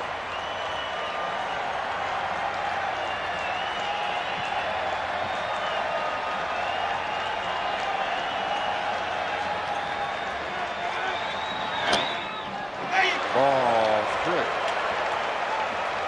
3-2.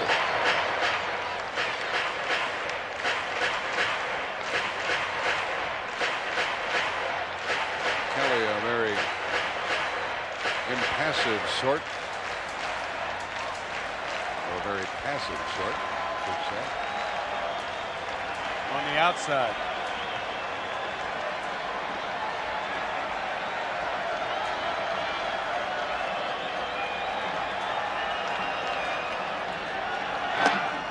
Ball 4 puts Olson on.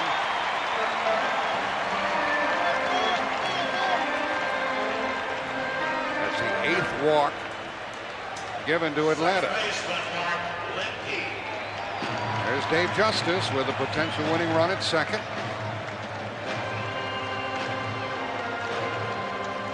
Joined on base by Olson.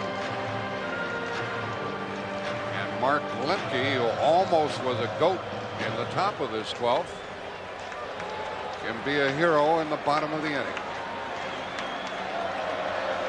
He has walked and he has singled.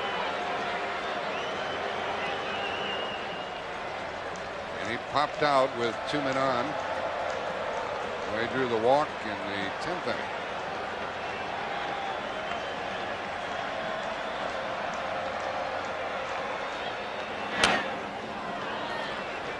Aguilera gets ahead on the count. And that was a pitch to Hammer, too.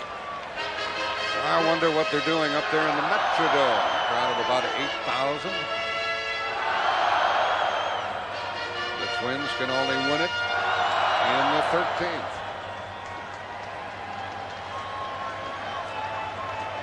Hitting room up the middle for Lemke.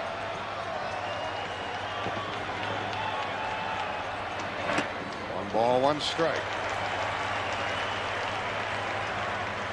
And Jeff Blauser, the shortstop, waits on deck.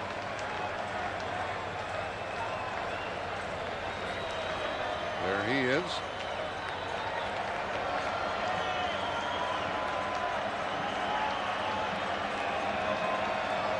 Lemke hits it into left field. Here comes Justice.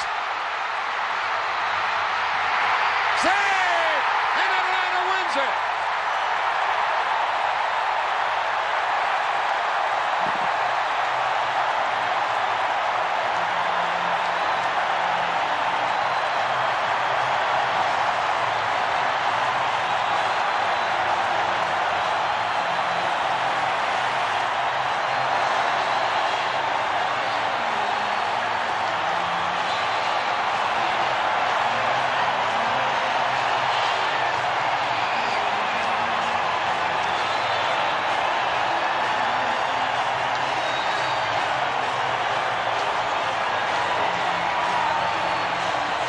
Remember our theme yesterday?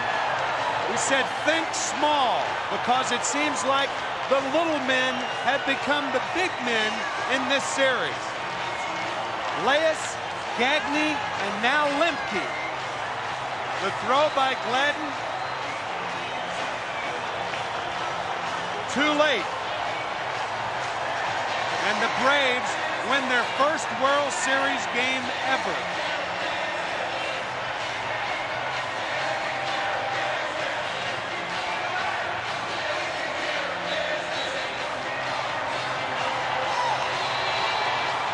That's a little man walking tall.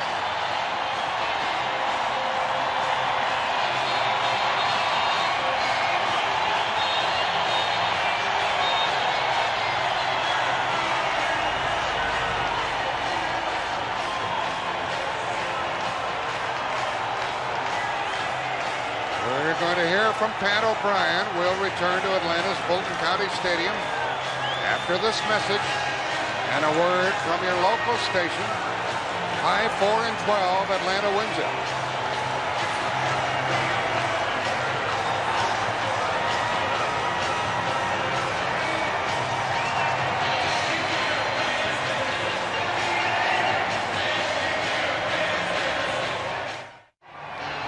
They are still celebrating here as we all catch our breath in Atlanta, Georgia.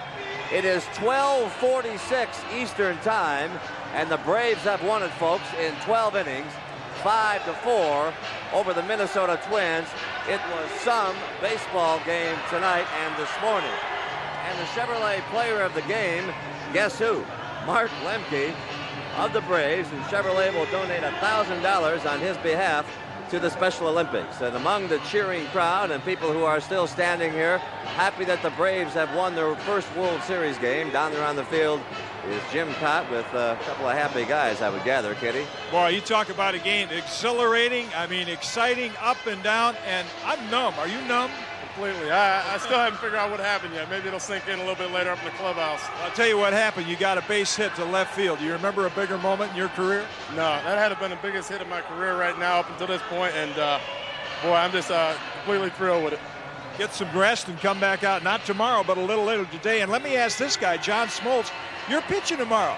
What are you still doing here? Why aren't you home getting your rest? Well, I was watching Jack Morris. He hadn't left yet, but I was possibly going to be used. You never know in a game like this, and I didn't want to miss it. You run out of chart. You run out of spaces on the chart after a while. You had to forget that and just watch the game. Yeah, I had to turn the chart over a couple times and just trying different things with rallies, something. You know, do something to change your luck. And this team's relentless, and hopefully this will make my night a lot easier and we can tie it up tomorrow. What does this do to your adrenaline and your emotions right now, sitting through a game like this that was unbelievable? It's a game that you think at one point you've got it, and then all of a sudden, they tie it up, and then there's a situation where you might lose it, and it's like a teeter-totter, and that's what we've been doing all year, but we seem to keep coming up with big hits, and like I said, Steve's done a great job, and this team has made it easier for me to sleep tonight. We'll teeter-totter back here a little later today. John Smoltz and Jack Morris.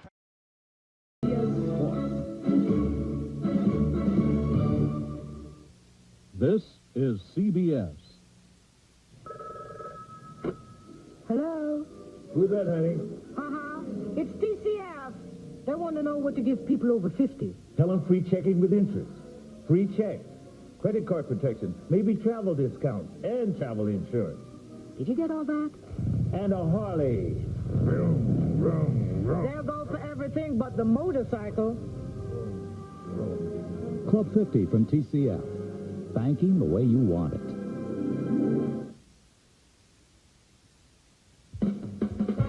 From WCCO Television, this is a special World Series edition of the 10 o'clock news on Channel 4.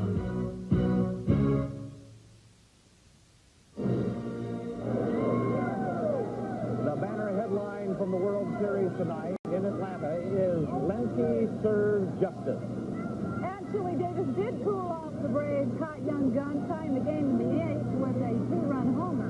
And back at the Dome, Twins fans keep the heat on, and the Yankees waving 1,100 miles away. Hello, everybody. Good morning to you, and welcome to Atlanta, Georgia, where a very, very tough World Series game has just been concluded. And you can hear, if you can hear us, you can hear the Atlanta fans.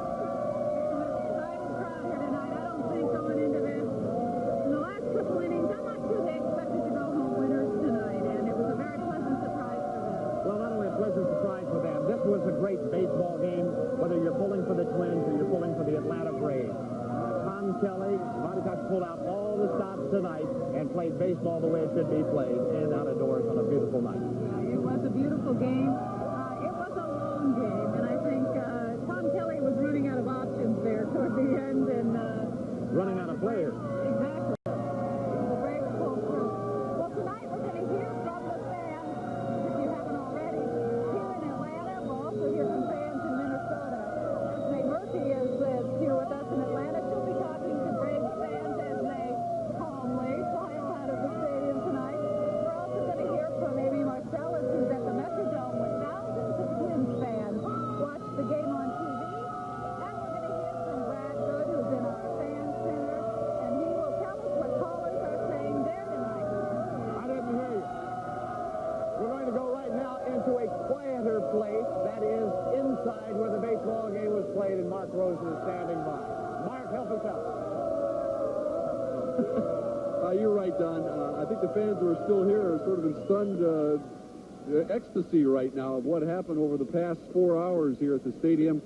You know, no team has ever come back from a 3-0 deficit. The Atlanta Braves did everything they could to make sure they stuck their heads in there and made sure they came back tomorrow night with an opportunity not only to win another game, but to go back to Minnesota. As you mentioned, Tom Kelly had run out of options. He had no one left on his bench except Kevin Tapani and Jack Morris, who is starting later tonight in Game 4.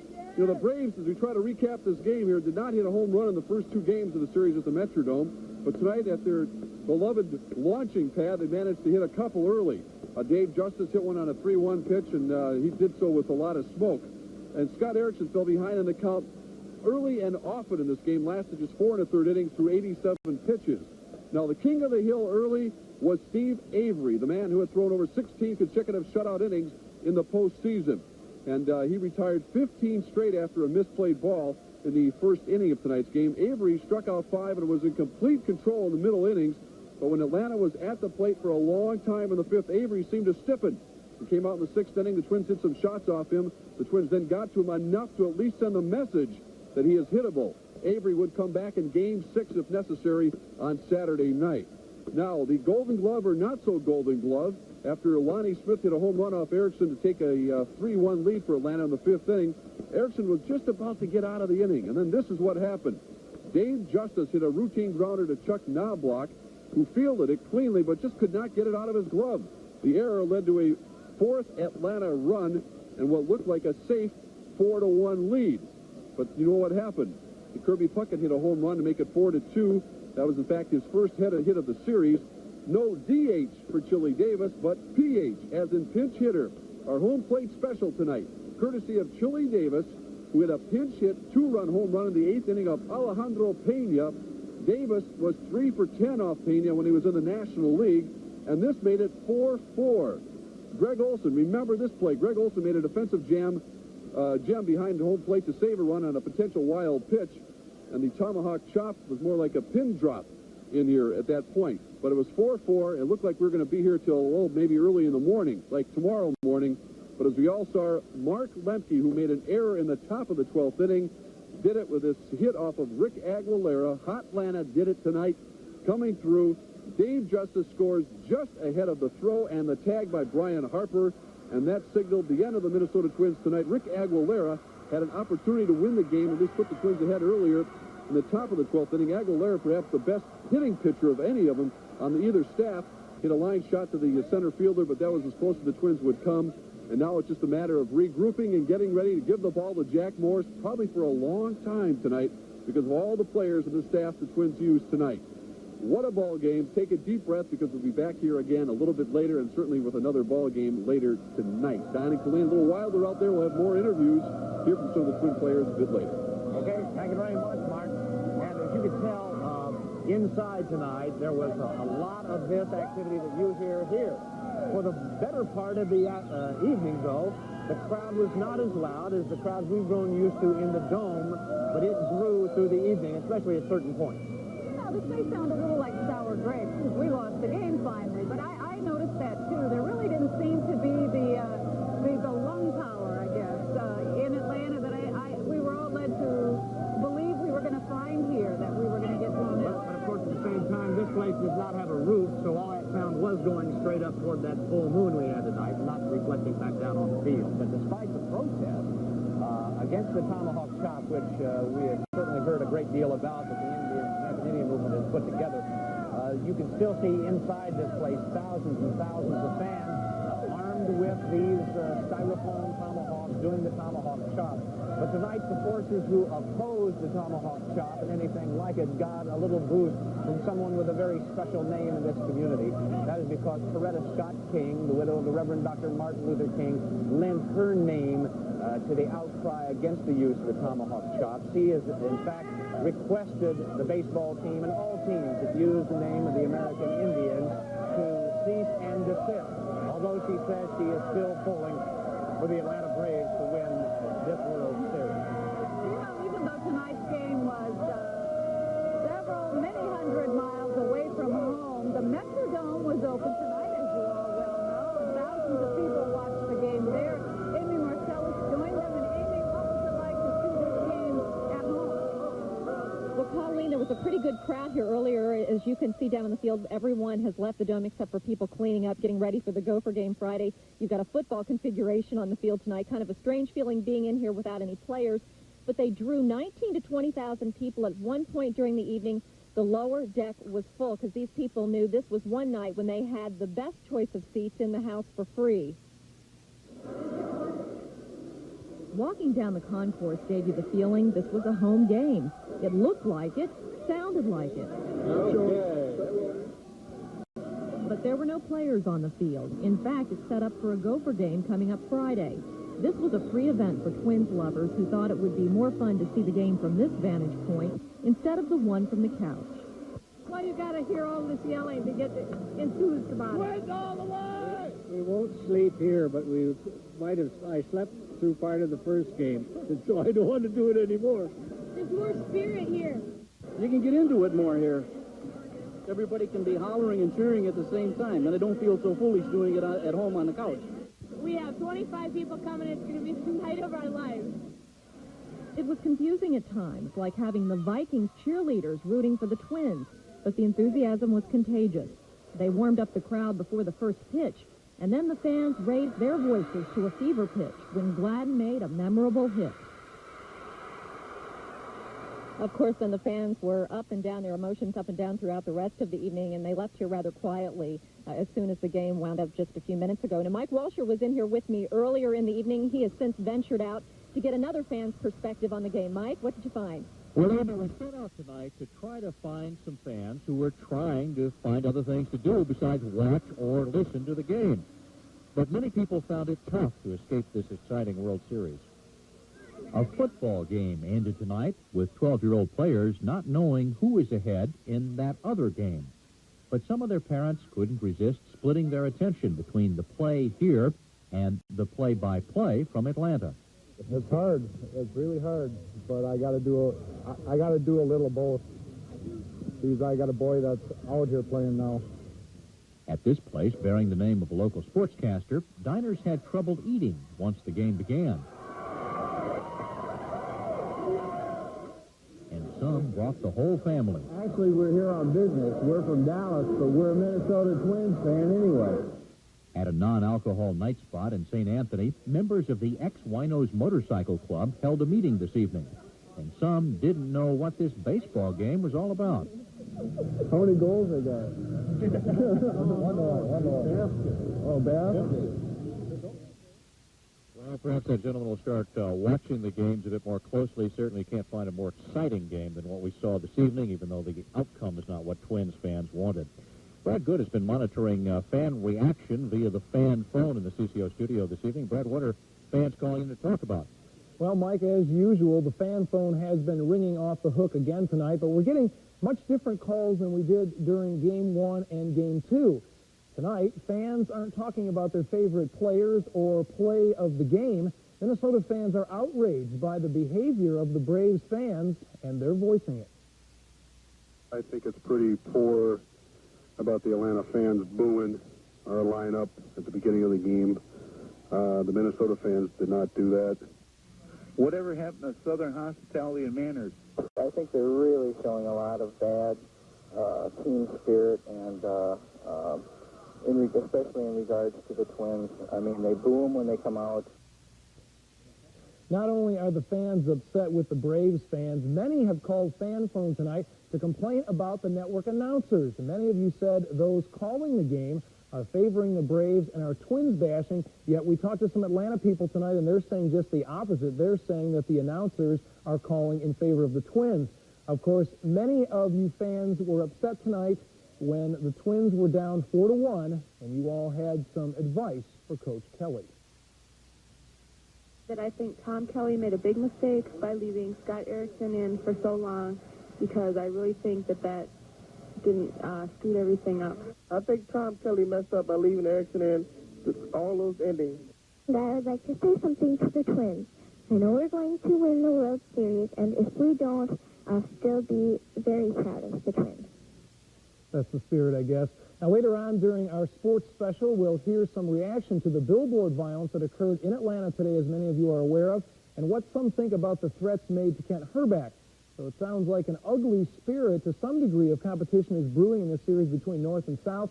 And if you have a comment, we are still taking your calls. Call our fan phone at 330-2764. Be sure to give us some more calls. Let's go back now to Don and Colleen at Fulton County Stadium in Atlanta. My question is, have you guys been booed yet tonight? Oh, once or twice. Every time we stood up and cheered Kent Herbeck, you could hear the boos around our section. Yeah, those people keeping score at home of the fan watch, Charlie Sheen just stopped by, and you can tell who he was for. He was wearing a Cincinnati Redlegs hat and carrying a tomahawk, so we got that figured out. No big mystery there. Well, while we're in Atlanta, we wanted to show you not only the baseball game, but the sights and sounds of the city as well. And tonight, the sight was spectacular. Everyone in Atlanta was urged to turn on their lights tonight for a show of support for the Braves. The skyline was glowing. A beautiful scene here tonight in Atlanta, if not a beautiful ending. A loud ending. Yeah. Maybe we can quiet it down tomorrow night, but then we don't want to be homers either, do we? Well, maybe we do. There's still more to come yet on this World Series edition of the late edition of the 10 o'clock news. Coming up, we're going to tell you about how today was memorialized, the second anniversary of the disappearance of Jacob Wetterling. And ahead, the welcome home for an American hostage held since 1987 in Lebanon. And after the news, a sports special that includes a story on why watching baseball can make you smarter. But first, here are the Go for 5 lottery numbers for tonight.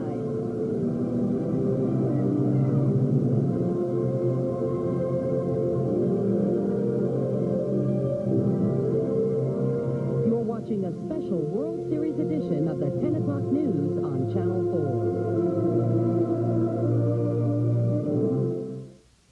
For a limited time, the answer is Yes, definitely yes. because it's Hyundai. Yes, Hyundai clearance time with big rebates on every new XL in stock. Can I use the rebate for my down payment? Yes, ma'am. Take my trade-in, too? Yes, sir.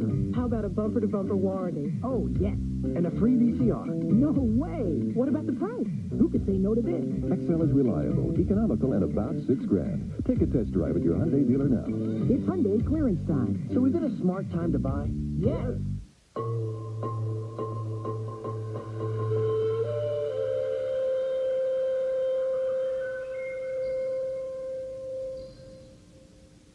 There is a place where luxury and affordability collide in the most comfortable way.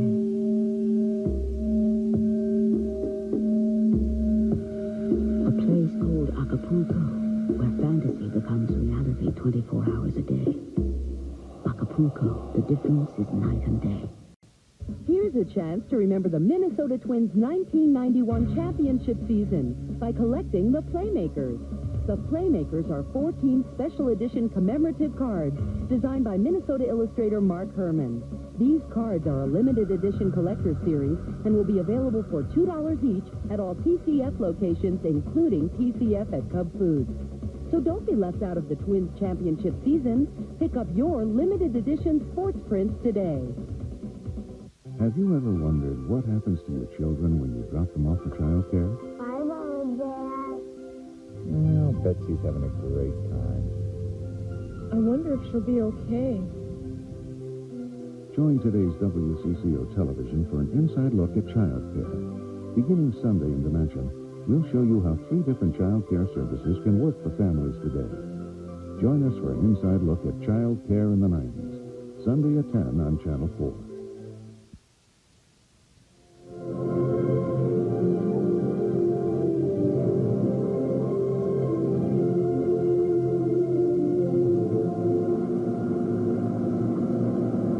Well, the theme from Gone with the Wind, Tara plays in the background, and with just about as happy an ending tonight for the Minnesota Twins as for Scarlett. Not too happy.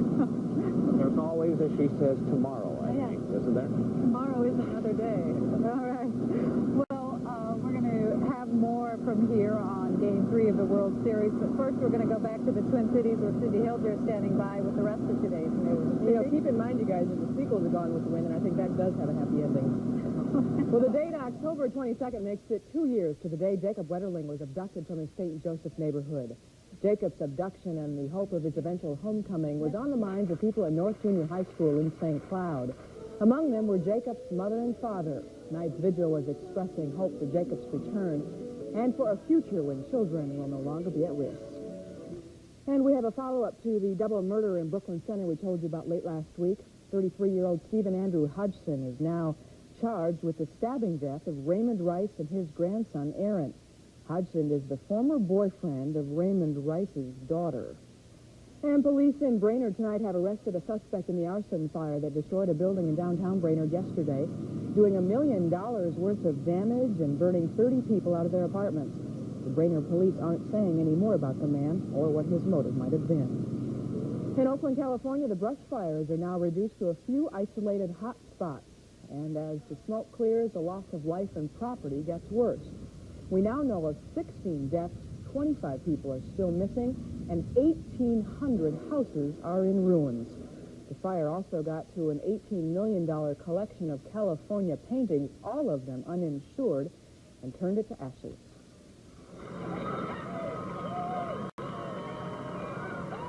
Jesse Turner got a warm welcome at the U.S. Military Hospital in Wiesbaden, Germany today, the next way station on his way home from captivity. Turner will be tested in Germany to see how his mind and body have held together during 5 years of captivity. Mind and body should get restorative tomorrow when Turner sees the daughter born 4 years ago while he was held hostage. It'll be his first chance to get to meet his daughter, which is going to be quite a story tomorrow.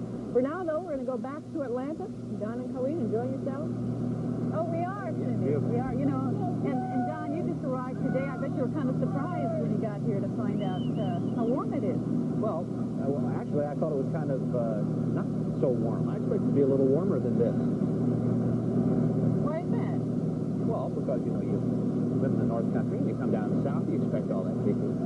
Expect it to be warmer down here than it is back home. You know, as a matter of fact, I was surprised today. As we were driving around looking for Peach Street earlier today, we did see a lot of folks wearing jackets and sweaters and that sort of thing. And so it's, actually, I think it was cooler here than it was in the Twin Cities, I heard. It was 4 degrees cooler, I think, here, right? I've been reminding people. I think it was 76 degrees in the Twin Cities today. It was 71 here. That's 5 degrees difference.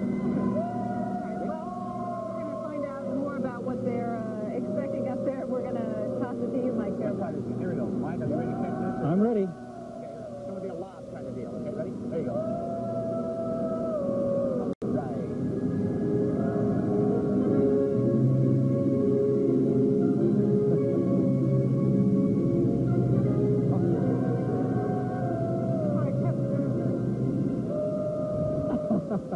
Boy, that thing really hung up there in that night air, didn't it?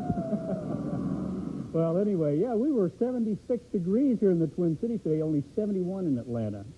At least we beat them with the temperature, right? Well, anyway, starting out in the morning, we should have another great day here in the Twin Cities. A little bit cooler because we're going to have a cool front move through us. In fact, it may have just moved through us in the last hour.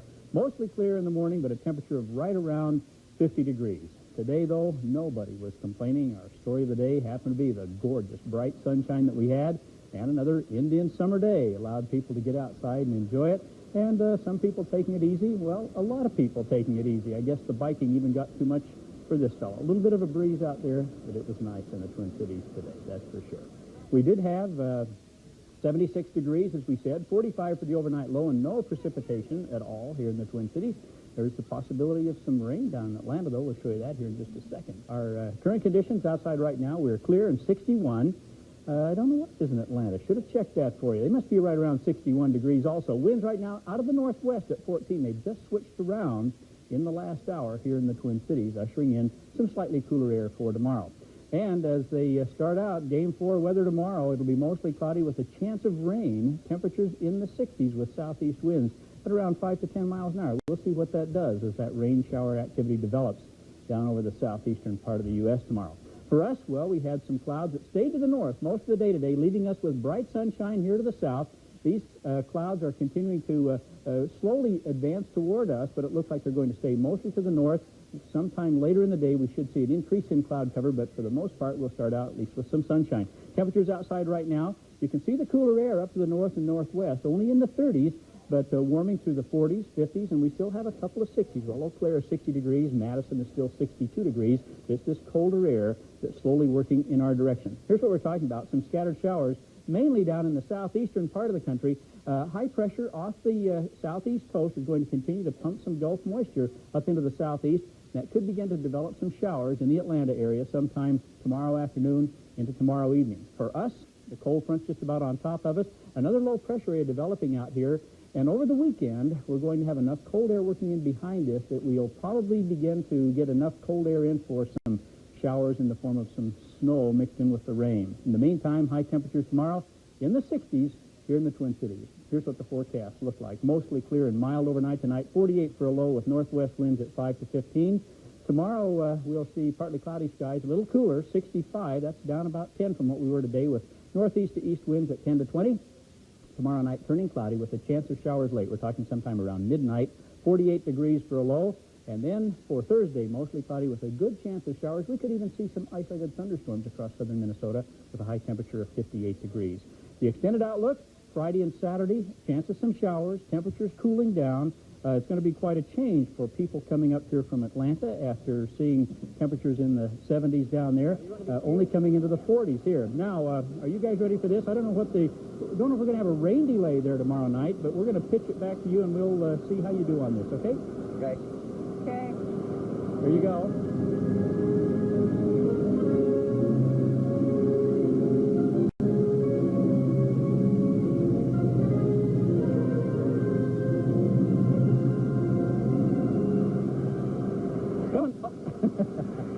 Nice heave. That's a good peg, Mike. Thank you. All right, thank you. Better than mine. Mine was kind of a curveball. Joke. Isn't this fun?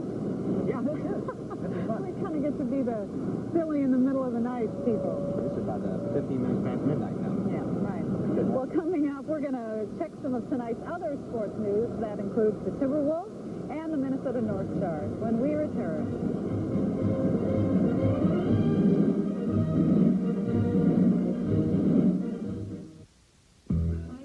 Your Dodge dealer has a special factory shipment of Dakota 4x4 club cabs in stock now. With our powerful new Magnum V8, these trucks have more power, more towing, and more payload than any Ford, Chevy, or import compact 4x4 club cab. But hurry. With $750 cash back, our selection of Dakota club cabs won't last long. See your neighborhood Dodge dealer today. Rediscover American value. You'll find big savings for your home improvements at Menard. Replace your old kitchen sink with a new stainless steel sink by Banner. They're on sale now starting at just $19.99 after mail-in rebate coupon. And save on Glidden spread wall latex flat paint. It's easy to apply and dries to a washable velvet finish. On sale now for only $6.88 a gallon. Shop Menards for the best home improvement ideas. Save big money at Menards. People say Ember's steak and eggs platter is the best they've ever had.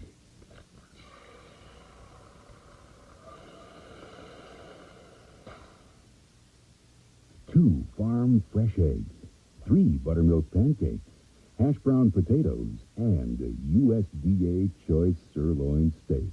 Only $3.99. There's only one place for food this good. Ember's. Only Ember's. Coming up on the 10 o'clock news, Ralph John Fritz and the sports. Sponsored by Saturn. A different kind of company. A different kind of car.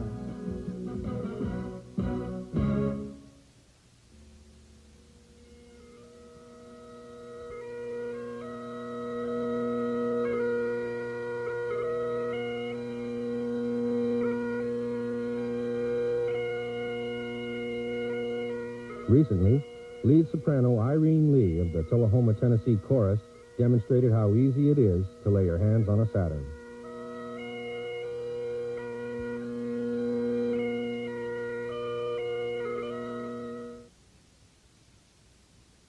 And it is time now to cover some of the day's other sports stories. Yes, there were some others today, but before we do, a reminder to stay tuned for our series special featuring more highlights. We'll have some player reaction from Atlanta, fan reaction to the threats Kent Herbeck received in our fan phone segment, and proof that watching baseball makes you smarter. That's coming up next on our series special. Well, 10,000 people showed up at the Met Center for the Stars game tonight, but their attention often diverted to that World Series. Speaking of diversions, Darian Hatcher caused the stir, taking on Calgary's tough guy, Strangler Stern. Welcome to the NHL, rookie. Well, on the prettier side of the sport, watch Joel Otto, a little dipsy doodle. The Twins must have inspired him. The Elk River native scored twice tonight as the Flames beat the North Stars. That final score was 4-2. Chicago and Pittsburgh skating to a 4-all tie. A couple of other games in the NHL. New Jersey's the winner 5-2. Winnipeg and the Islanders 1-1. Quite a few empty seats at the Target Center tonight. A Timberwolves exhibition isn't really much competition for the series, even when it's Willie Burton's homecoming. The former Gopher got a little extra playing time tonight, scored a few extra points. 23 to be exact, as Miami beat the Wolves 112-101. The Wolves' new running style did give the diehards a few thrills. Second-round pick Myron Brown looks pretty good in the end of the Wolves' break. Still, they lost that preseason game by 11. A busy night for Minnesota sports fans across the state. This also marks the first round of high school football playoffs. Burnsville, like the Twins, features some playoff gamers like their quarterback. Bob Keeney scored 3 touchdowns, rushed for 161 yards as the Braves eliminated Edina 41-19 in Section 6AA. Now, later on, we'll have much more, including highlights from Moundsville, Irondale, Henry Sibley, White Bear Lake, Hutchinson, Sibley East, and much more on our Prep Sports Report. That's coming up at the end of the series. And right now, we're going to toss it back to Don and Colleen in Atlanta. I guess the ball's still in your court. Plus, I have a bad wing. I can't throw it quite that far. Well, you could always try, Ralph. Everybody else has tonight. Thanks. Well, coming up next, we're going to have a WCCO Sports Special. And we're going to have some more information about